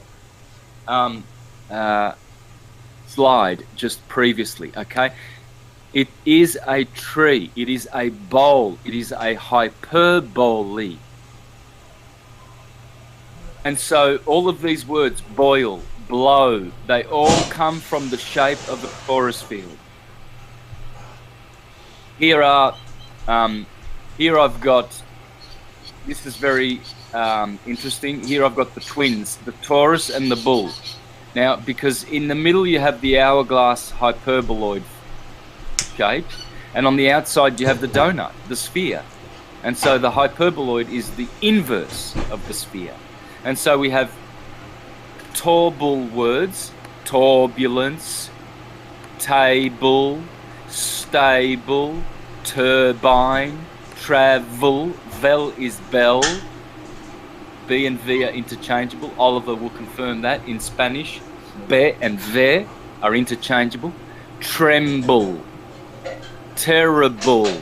These are all Taurus bull words, guys. And backwards, you have bull Tor words. Butter, better, batter, bitter, potter, buttress, What is a buttress? Well, it's a bull torus. Okay, it's a hyperboloid torus. Betray, bottle, battle. When you go out in battle, look at the French word battu. Well, what's that? Ball torus. Beaten. All of these words. Bull means blue. Taurus means red. Rot is German for red. Rotate, red. And when you look at the word Adam and Eve, Adam means red, Eve means blue. This is what's going on, guys. There's only Tauruses, there's only bulls. That's what a bulb is. Look at this. You see the orgasmic explosion of the purple bulb? That's your purple crown chakra. See the arms? This is how bodies are seated, friends. It's combustive. It's spontaneous creation. There it is. There's the Taurus field, guys. You can't deny it. It's rooted in the ground, and then the green part comes upward to meet the sun. All of these words are bull words. Bulk, bell, tumble. These are Taurus bull words. Tumble. Here it is. The gods are forever turning the tree. You see, some gods are turning this way, some gods are turning the other way. But it's a churning of the milk. The milk is Krishna. From the Krishna milk, as Krishna expands, you make butter, ghee, curds, cream, yogurt, cheese, ice cream, chocolate, coffee, cakes, biscuits, custard, whey. All of this comes from the butter. You see Krishna here with his brother Rama. What are they making? From milk? They are making all the products of the universe, because everything is a churning or a turning. Tor is turn. Taurus fields, tor backwards is rotating. So to turn is another way of saying to rotate. And that's all that's going on, folks. Everything is Taurus fields. See here, you've got Taurus, rotate. To talk, there you go. Same word. When you talk, you are creating Tauruses out of your mouth. You are telling stories. You are the orator, the actor, the creator, the author, the tutor, teaching others. You are a motor. This is my favorite word of all words, motor. Tom in it, all is atum, backwards, and it has Taurus, because an atom is a Taurus. So motor is your favorite word for teaching the truth. Rotor. There it is. It's all there, guys. Rotor is backwards and forwards, the word Taurus. Astor. What is an Astor? It's a star. They're all Tauruses. Storm. History. Plethora. Theory. It's all theories, isn't it? Yes, because theories are Tauruses. Thorough. Agitator. Ancestor. Attorney. Selling you under a bus. An attorney, yeah, in law. Woe to you lawyers, for you bind the small ones with great you bind the sheep-like ones with great burdens, but you yourselves bear none of them. Storehouse. What's a storehouse? It's a Taurus. A mentor, a contractor, a creditor. To try. What happens in football when you make a try? You kick a goal. It's a Taurai. Curator, doctor, grantor, inventor, janitor, restore, torture, victor. Guys, the list goes on forever. All words that end in tor, they are all Taurus fields. Rotating, magnetic, rotating fields. The thorn on the head of Thor. Who is Thor? Well, he's a Taurus field. Jupiter, Zeus, Jesus, with his 12 disciples. It's all round, yeah? It's all round Jesus and his 12 disciples. Well, who is Arthur and his 12 knights of the round table? Because the table is the Taurus bull. Okay? This is where we get our authorship, our authority from the Taurus fields. One Jesus has 12 disciples. The other one has 12 knights on his round table. It's all the same stuff, guys. There's only one thing going on. Tauruses. And that's why the Bible in Deuteronomy 32:4 calls God, he is the rock. The what? Sur. Tor. Sur. Tur. Tor. Tree. They're all the same words. There's no difference. Tsar. What's the Tsar? Well, he is the ruler of the Taurus fields. He is the Caesar. Mars, another word for Mars. Tyr, Tuesday. We get the word Tuesday from Mars's original word name, which is Tor. They're all Tor. Okay, Jupiter, Mithra, which is Mithora, Stavros, which is the tree of your body, the Stav, which is the last, Tav is the last letter in the Hebrew alphabet, Tav, it's another way of saying Tor. All these Tauruses, guys. Tower, you take out the W and the E, you've got Tor, because it is a symbol of the Taurus field. Anyway, I think I've hammered that point enough. Yep. Okay. Oh, that's absolutely excellent. Oh, that's absolutely Dave was blown away by that answer. Yeah. We've got another question. This one is, how do you think chemtrails and microwave Wi-Fi signals affect the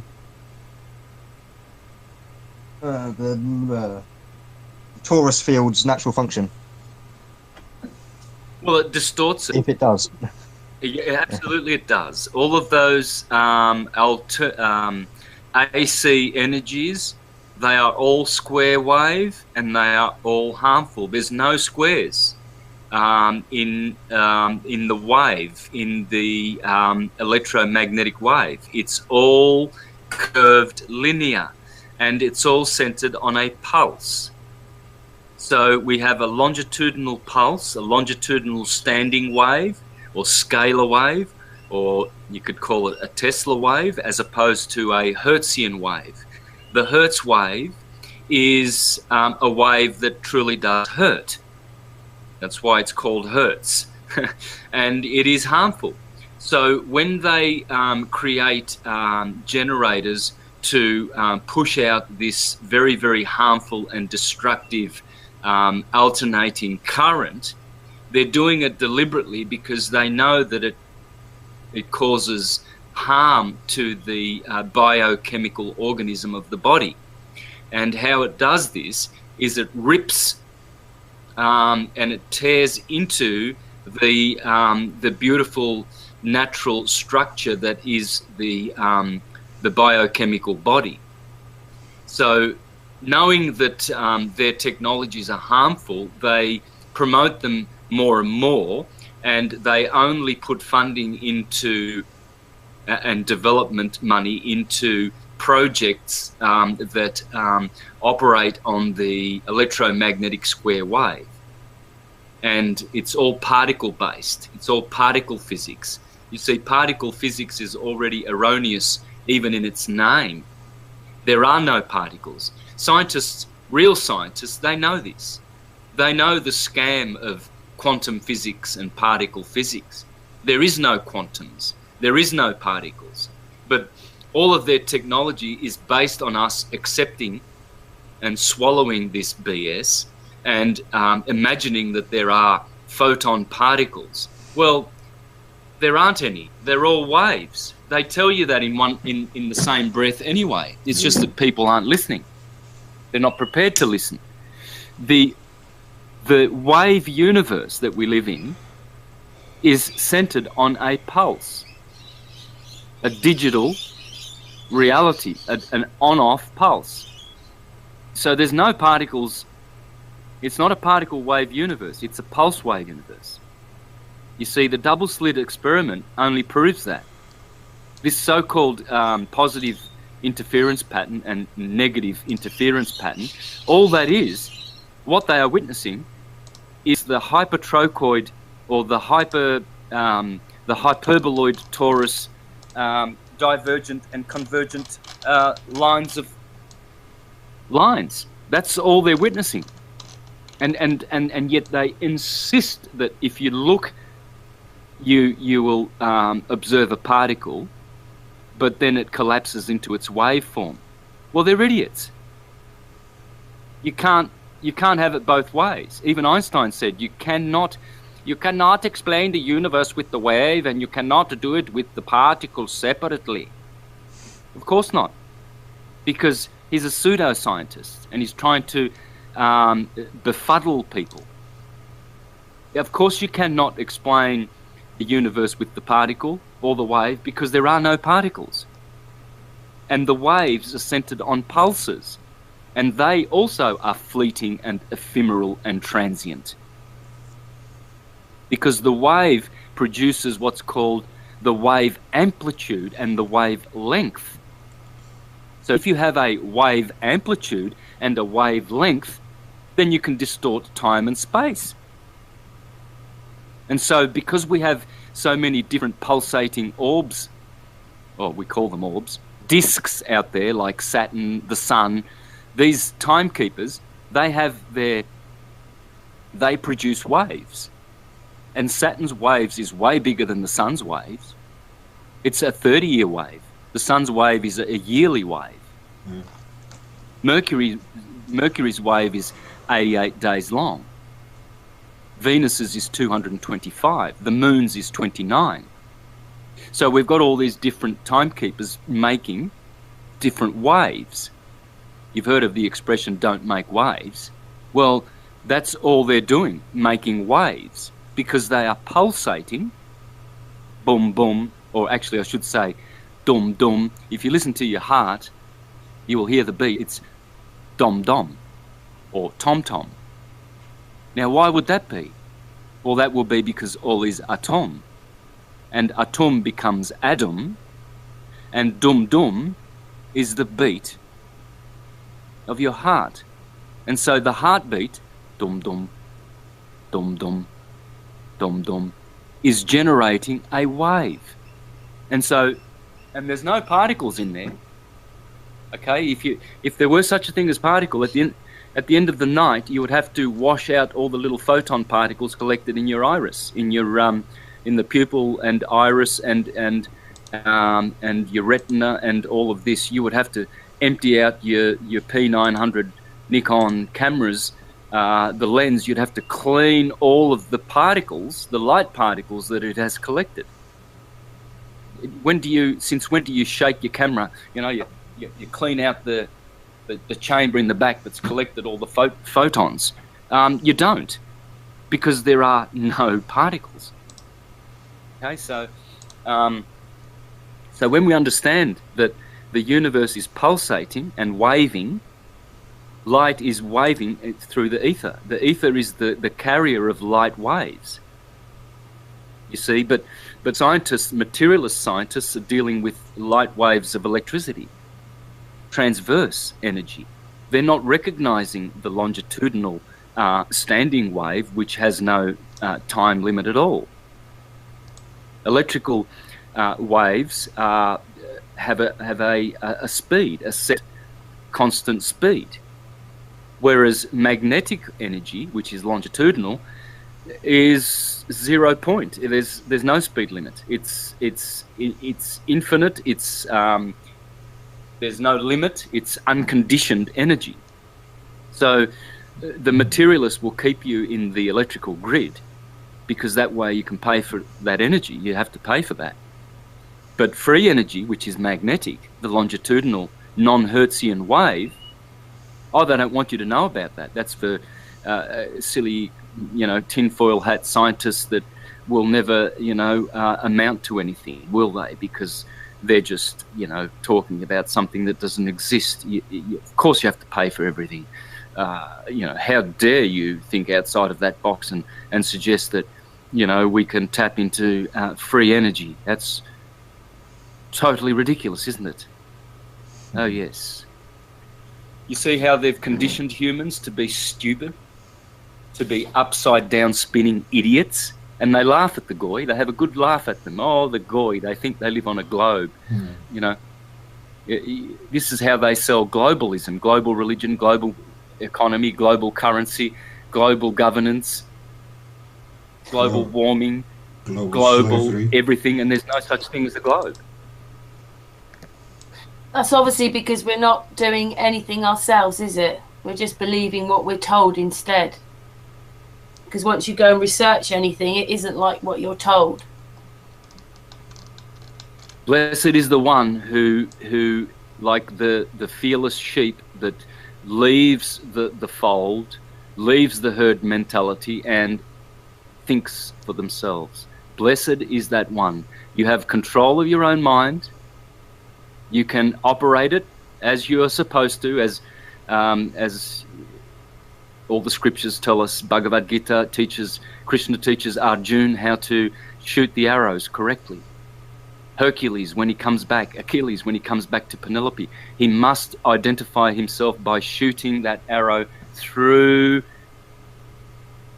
that that little eye of the needle that they prepared for him. And as soon as he did, then that old man who was Achilles, who disguised himself as an old man, as soon as he shoots that arrow, Penelope recognizes him.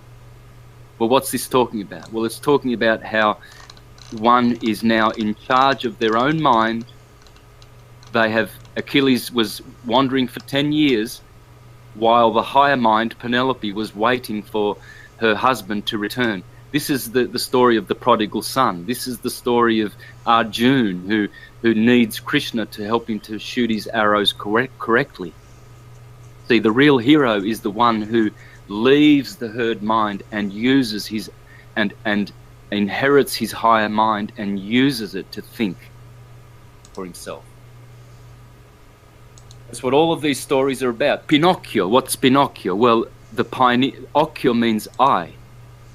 So Pinocchio, if he wants to become a real boy, he has to open up his pineale occhio, his pineal eye. That's what Pinocchio is short for. You see, the ghiandola pineale is the pineal gland. And so when you open that eye, the third eye, you become a real boy. So rather than telling lies and your nose expanding in pseudoscience and being unconscious and being in the lower mind and being deceived like Pinocchio was, all his friends were turned into swine like Ulysses' men. Achilles and Hercules, his men were turned into pigs, swine eaters. Why? Well, because they turn themselves into swine, because they love pseudoscience. They love their ears tickled with false science. They love the herd mentality. They love what everyone else believes, and they believe that same BS. They can't think for themselves. You see, when you become a real boy and you open your Pinocchio,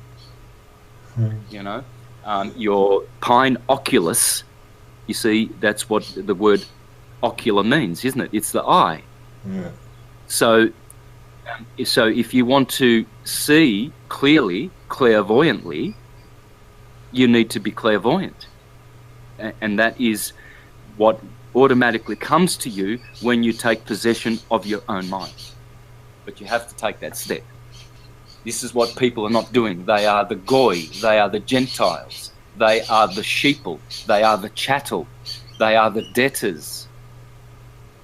And that's why the banking system uses them as debtors. They are secured party debtors to the banking scandal. the banking scam. And so until we wake up to these things and take possession of our own lives and souls, and then get out of the law of man and onto the law of God, which is true religious science, we are not saved. Yes, See? Santos, it's the very thing that Siri says in nearly every hangout we have is you've got to take responsibility for yourself. It's the only way to get your You freedom. have to use your own mind. Yeah. To Yeah. be in your freedom, you can only take responsibility for it. It's the only way. Otherwise, someone else is the author of your life, and that's not your freedom. That's somebody else's freedom. It's kind of... That's what all the lies are about, though, isn't it? Because when you're living in a fake reality and you believe that space is real and all these other things are real when they're not, all you're doing is living in a fake world. To me, that takes your freedom away because it's not the truth. You blind yourself. So you're never living in the truth with, because they're lying to you all the time. Yeah, you blind yourself with the knowledge of somebody else without actually looking yourself. It's the only way. The question was... Yeah, the only Sorry, way. Series. The question... Carry on, Series. You go for it. The only way to see it is to actually look yourself, instead of only following the group in that sense. It's all faith. Okay, in the question... Oh, sorry. Oh, Series, I'm not doing very well tonight, am I? I'm butting in. Go ahead. Sorry. Oh, dearie me. The question, Santos has answered it, but the question was about chemtrails and microwave signals. Can they affect your natural field function? What do you think, Oliver?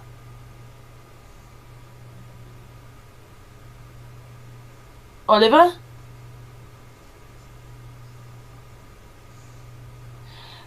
We're not talking to Oliver. Right. Well, Yeah, sorry, I missed it.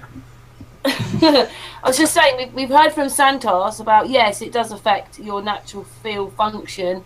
Just what you think about these chemical microwaves and Wi-Fi signals, do they affect you? Well, yeah, I mean, I did some research on that. I can hear an echo. Right.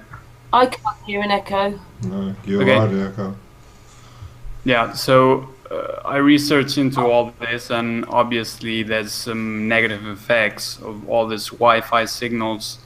And, you know, there are scientific studies that show that, you know, these microwaves are kind of even produce cancer of some sort, even brain cancers and all that, brain tumors.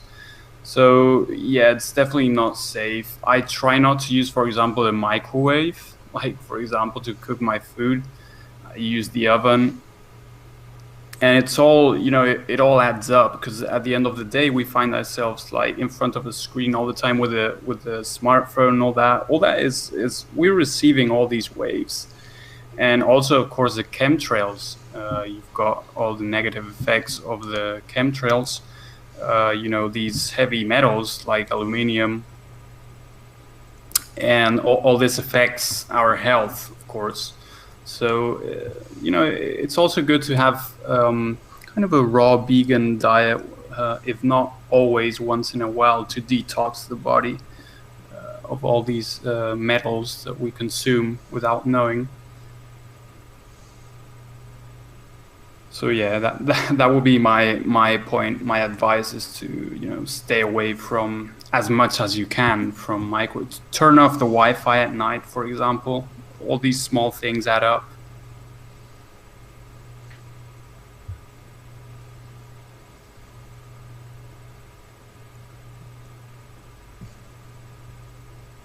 Yeah, that's all I have to say about that topic.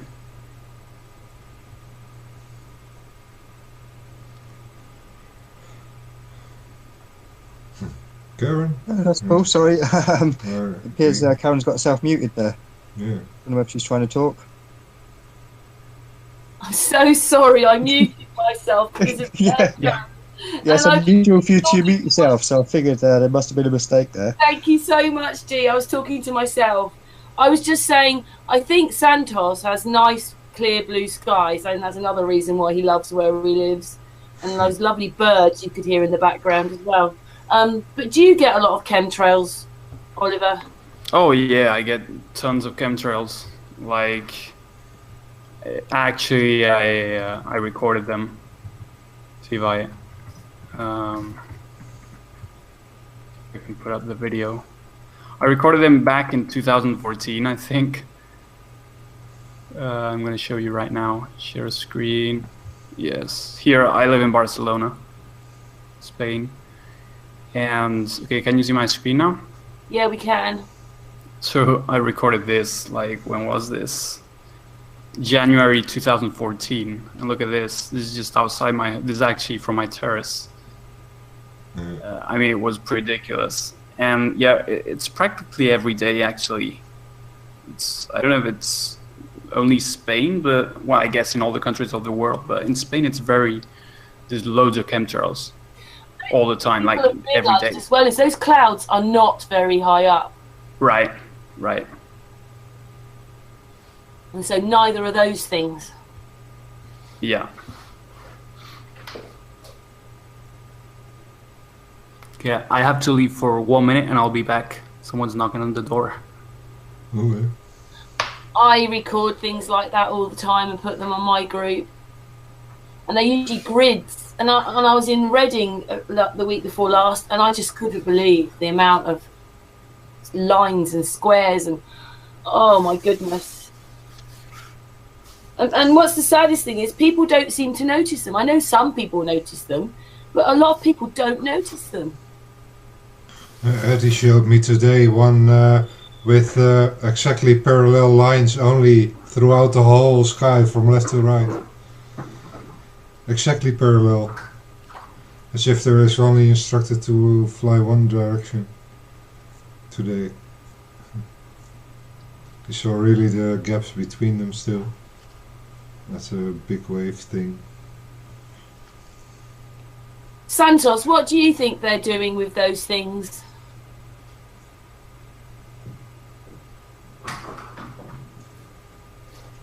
Santos? What's that with the chemtrails? Yeah, what do you think they're doing with those? What is that for? Well, they're trying to sterilize humanity. It's depopulation. It's culling. It's definitely. It's not of. They will tell you that they have good intentions, like, you know, climate control, blocking the sun's harmful rays. That's totally bullshit, of course. Everything they do like this is for control. Control is the number one word. They must control man's energy because they parasite off man's energy and man's ignorance. You know, like a parasite like a leech, for instance, it knows that some leeches, before they bite, they actually release like a tick, releases like an anesthetic effect, so you don't feel them biting into you at first, right?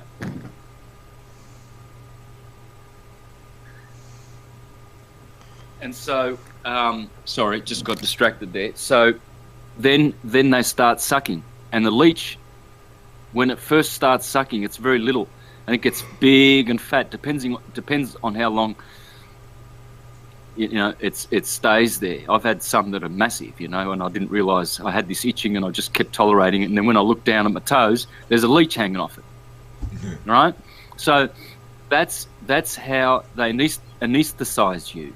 You see, that's how they when most people, they don't see the chemtrails. They go, oh yeah, when you point it out to them, oh, I've never seen that before. Yeah, and you think, what? Where have you been? Why don't they see it? Because they're so clever, these guys, the way they do things. They put chemtrails in the movies, and you know, and they program people so that they just look up and they don't look twice. They accept what they see as natural. They don't realise what's going on. So And the ones that do, they're educated, so they believe that it's all benign, and that science is that it's being done for science reasons to block out the harmful sun's rays, etc. And so that's how they push it. But you can rest assured that sterilisation and culling of the population is the true agenda. Why would they put human blood plasma in the? Yeah, I'm getting some echo. So why would they put human blood plasma in there? Why would they put animal feces in there and placentas and stuff like that? Barium, radium, aluminium, and all of this toxic shit. Because why wouldn't they put something that's good for you in there? It's all bad stuff. Why are they forcing people to eat and breathe in other people's blood plasma? Well, because they want us to be blood guilty. You see, they want us to be meat eating. They want us to partake in this death cult of eating dead corpses. So they give it to you in the air. All about destroying what the human soul represents, the Adamic atomic human being. We are gods of extreme power and consciousness beyond our imagination. We are full of virtue. We are moral, law-abiding beings, and they've caused us to believe totally the opposite. Whether it's through DNA manipulation that they've done on us, or whether it's through mind control, but they've convinced us that we are, hunters and gatherers and warmongering and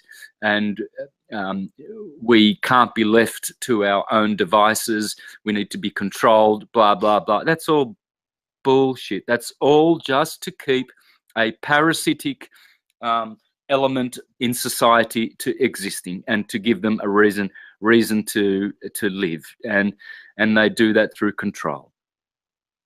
And I'm going to expose the families behind it. The most important, powerful family in the history of the universe is the Farnese family, and second to them is the Orsini family, and then the Borgia family, Aldobrandini, Pallavicini, Borghese, De Medici, Gaetani, Pamphili, Chigi, Conti, all of these families. I'm going to bust them big time in my exposing the papal families behind the globe and globalism. They will have to consider themselves served by Santos Bonacci. They will be exposed properly and thoroughly in my upcoming presentations. Santos, thank you very much for standing up for our rights, because I don't think a lot of people may know that you do that. Maybe lots of people do, but lots of people might not know that you actively stand up for our rights, don't you? Yes, I do. Yeah. That's what I do, sister. We know you. Thanks for acknowledging. From all the UCC videos on whole YouTube, the one about the Vatican, which you actually make that, I think it was 3 or 4 hours, about the Vatican actually owning your soul. That was a complete historical part behind this all, and that actually explained it from the root, actually. And that made a whole lot clear about all the other things about UCC, etc., etc. You couldn't actually lay the link back to the Pope in that sense, or to the principle of Roman trust on that whole pirate thing on the water, and why the flags. And the flag is actually your claim of what you're doing, and that's why they have the skull and bones thing, and that's their business model in that sense. That's why companies are flying under a logos flag. That's where they present where their actual true intention is. And as long as they're having that in their flag, that's legal. Doesn't matter if it's lawful. That's the whole trick in there, that we don't know the difference anymore. I've seen the whole US side of it, how they have it, but from my own country I still don't understand how it is actually manifested in how they trick you in the language itself. I really have no idea what then the language in Dutch is. Is that coming from the English? You mean a bit more serious, like, you know, if you're being arrested or something, you think you're just agreeing to the fact you've understood it. By agreeing, you've actually said, yeah, I'm guilty almost, yeah, you can arrest me. But you realise you're saying it. So far I figured the only thing in where you actually are agreeing in the interaction is when you actually give your identity.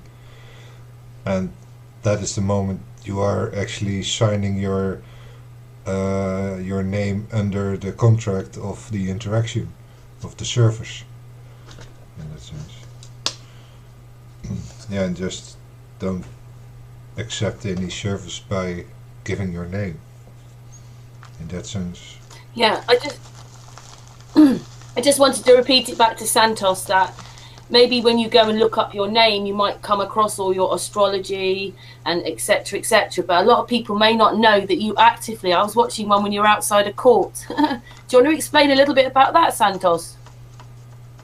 Yeah, well, that's why syncretism is the answer to humanity's problems. Only syncretism will save our destinies. And we will return to a state of syncretism. We were up until empire came along and inflicted divide and conquer on us. But before the mode of divide and conquer came to us on this planet, it was all syncretism. Okay, so syncretism, of course I'm going to be standing up for our rights and freedom as a sovereign, because syncretism embraces all fields of learning, all fields. So I can confidently and accurately talk on many fields. I can talk about astrology, I can talk about biochemistry, I can talk about astronomy, how the stars work, the cosmology, I can talk about the myths, I can talk about many religious science fields. I've studied Islam, Christianity, Judaism. I'm right into Bhagavad Gita and the Eastern philosophies. That's what we're supposed to be doing. That's what we are supposed to be. We are that. We are knowers of everything. I wonder.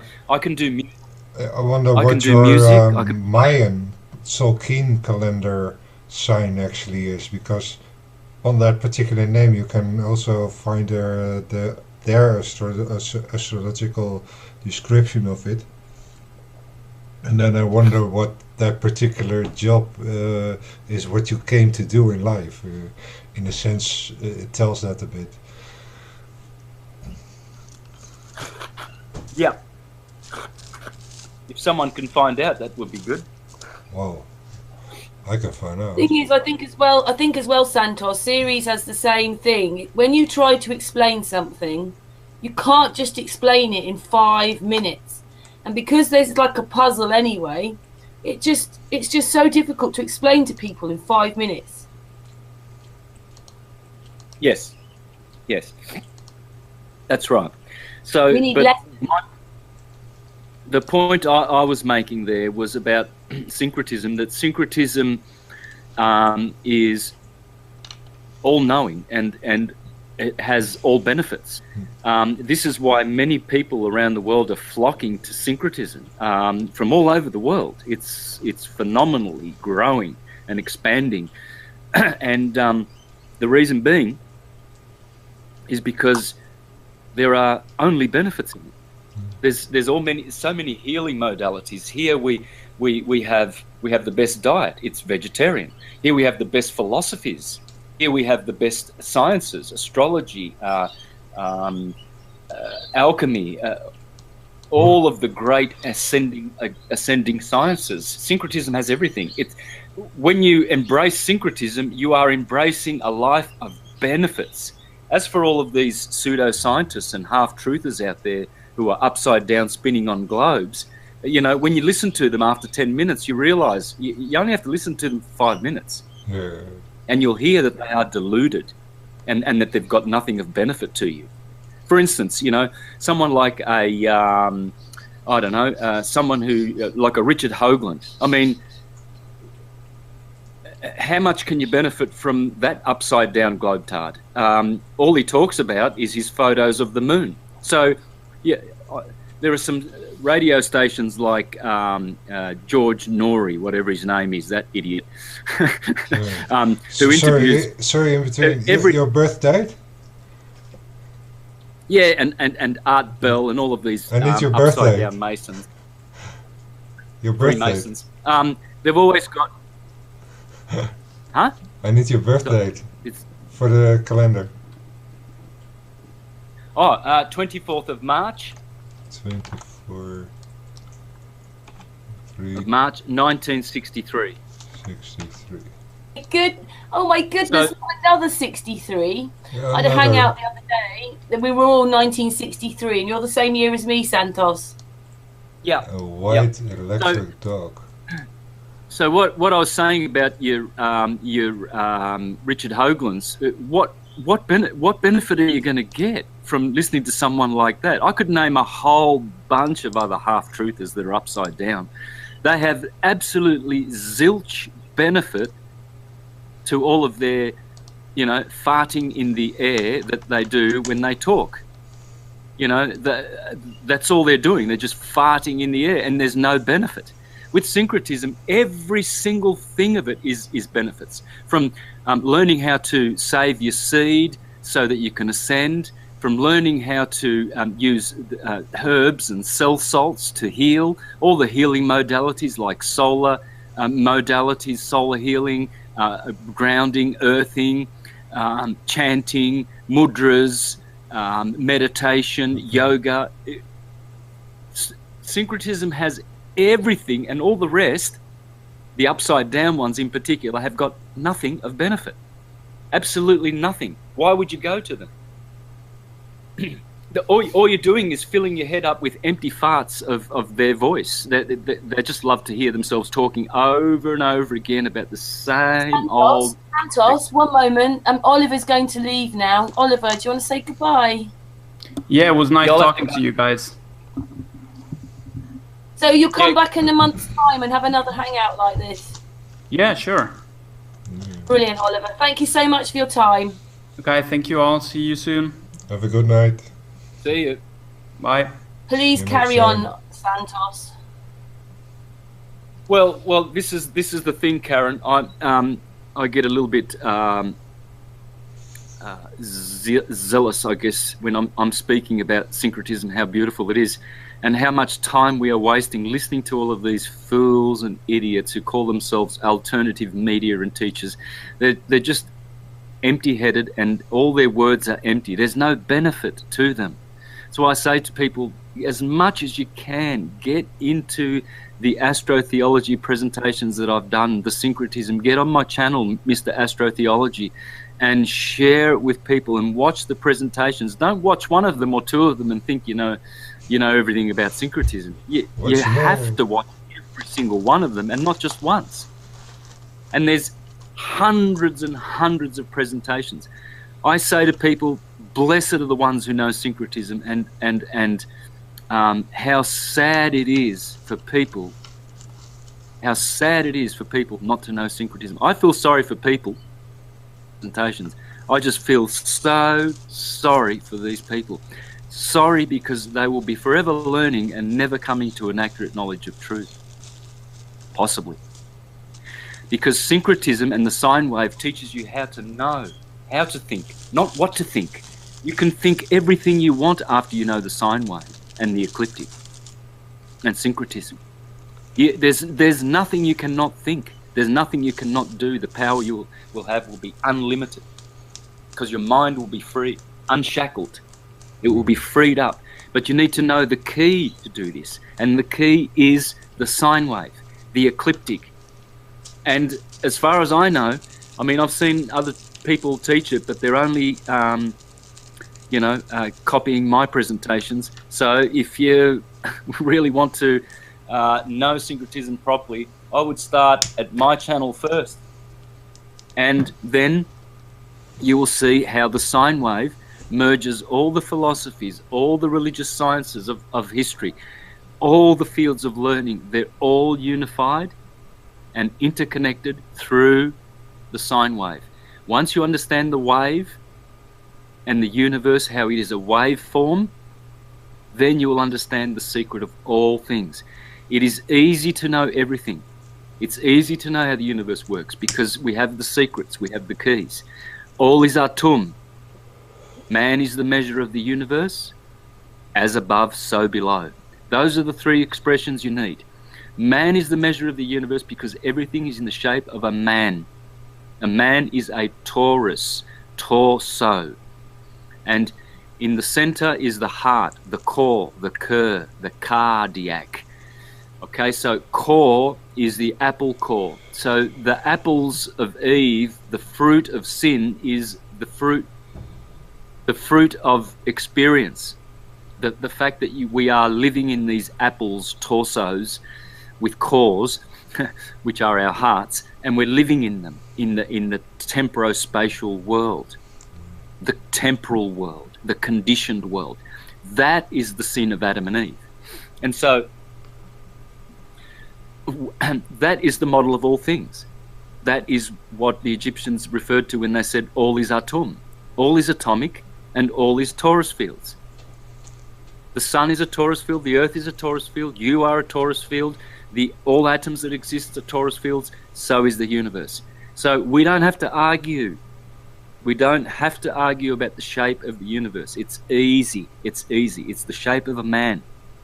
And the man is atum, Adam. We are all Adamic because we are all atomic. We have anatomies. That's it for me. Wow.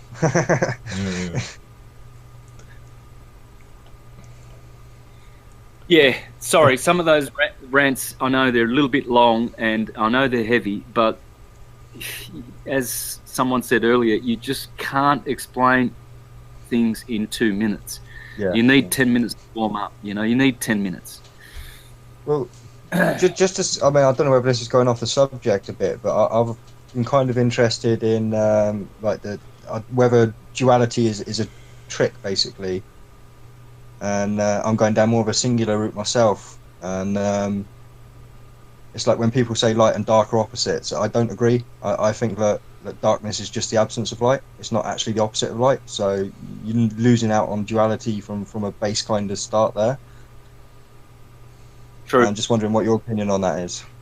Yeah, true. 100% perfect. But when you say that you're moving into a unity rather than a duality, that's good too, but duality will always exist, okay? The Godhead is a dual Godhead or a Trinity, but primarily it's a duad, okay? And it consists of Krishna and Radharani, or rather, Radharani always comes first. It's Radha Krishna, okay? Radha is radiating magnetism, and Krishna is the stilling, inertial dielectricity. Simple. The black and white yin and yang is Krishna and Radha.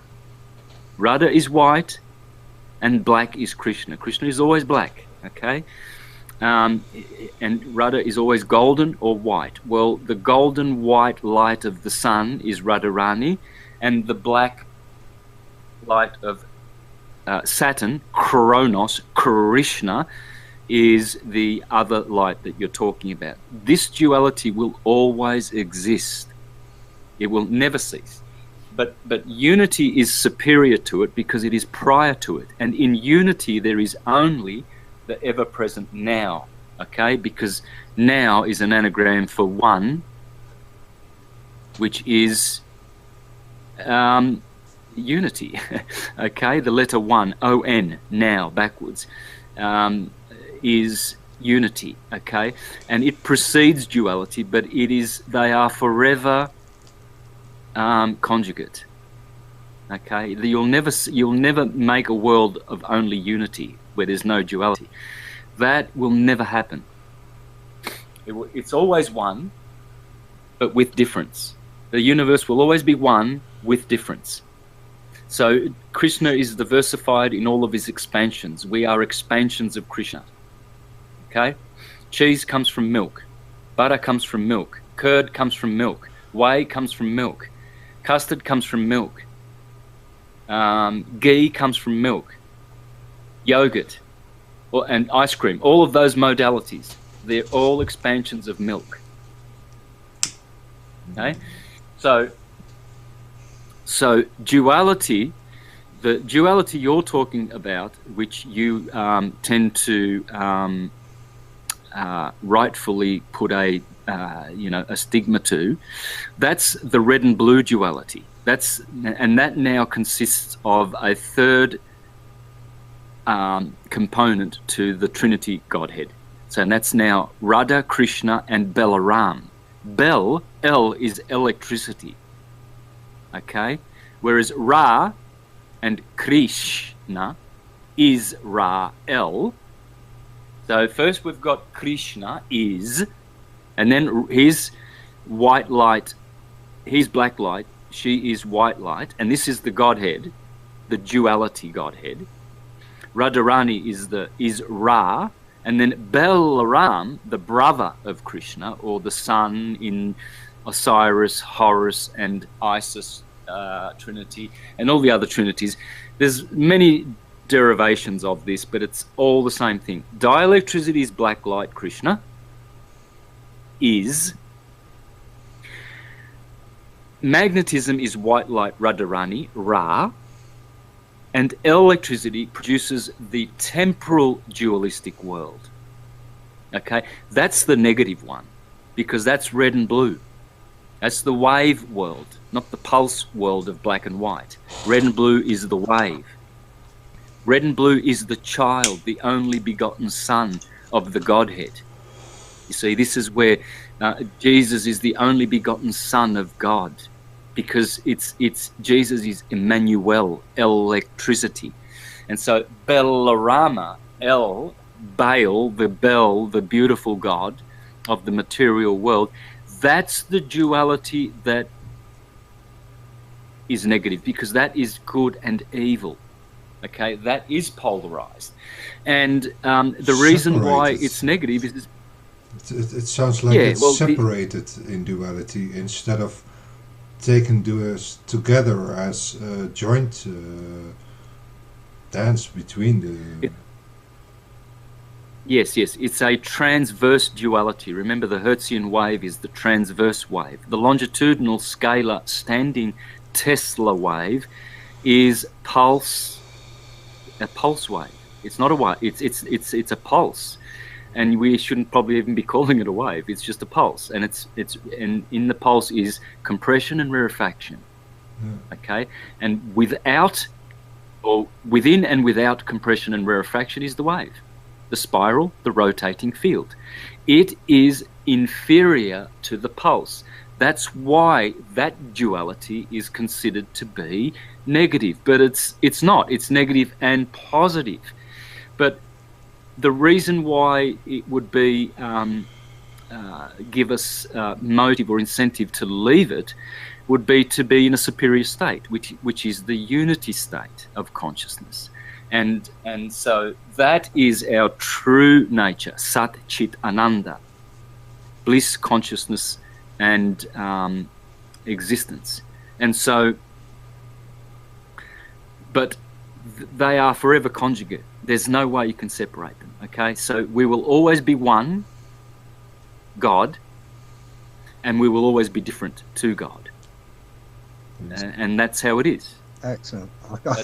You've just blown me away again. Like I say, I mean, yeah, I definitely need to get deeper into this, because that is some deep thinking. Yep. Remember, in the red and blue electrical world of temporal illusion, you've got red pill, blue pill, red shift, blue shift, red siren, blue siren, roses are red, violets are blue, Republicans are red, Democrats are blue. The red and blue polarization, that is for divide and conquer. But once you realize that your true nature is white and black,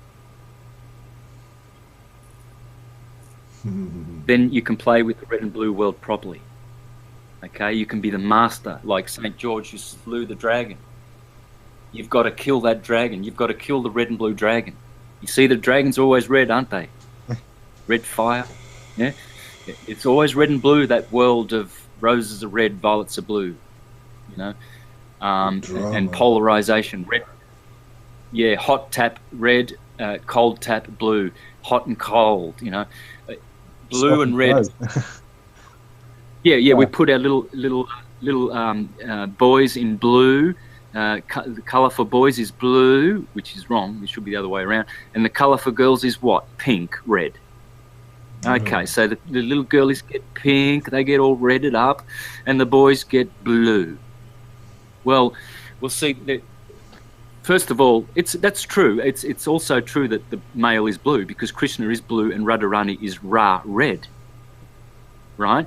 But fire, red, is a masculine element, and water, blue, is a feminine element. And Adam and Eve mean red and blue. Adam means red, Mars, colour red, and Eve means blue, Eve, Venus. Just put an E in front of the word Venus and you've got your little Eve hiding right there. And Eve means blue. So there it is. Man is red and woman is blue. Okay, whereas Krishna is also blue and Radharani is red. So you have to understand what red and blue represent. You must understand that. The other way around again, isn't it, Santos? Everything we've been told is the other way around.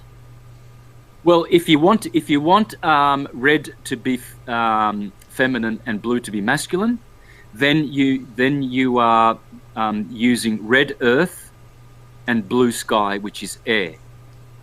You see, you use those two elements. But if you want it to be the other way around, then water is blue and fire is red. And that's the correct position.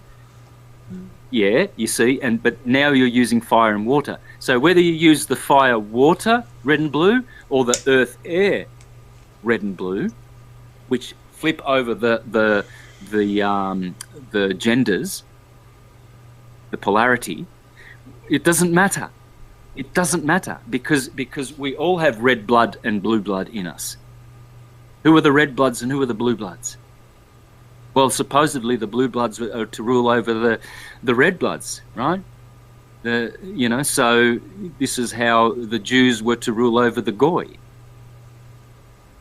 Copper in their diet, and we have iron. They tell us we're iron deficient, so they pump us with iron and we get red blood. We'll see. Well, this is how they use polarity, but we use it to slay the dragon and slay the lower nature and the literalisms of our doctrines, and put life back into them by making them literary. All right, guys. I think I've you guys. It's late for you, and it's been a long one. Yeah, you've been absolutely fantastic, though, Santos. Thank you so much, Santos. We really appreciate it.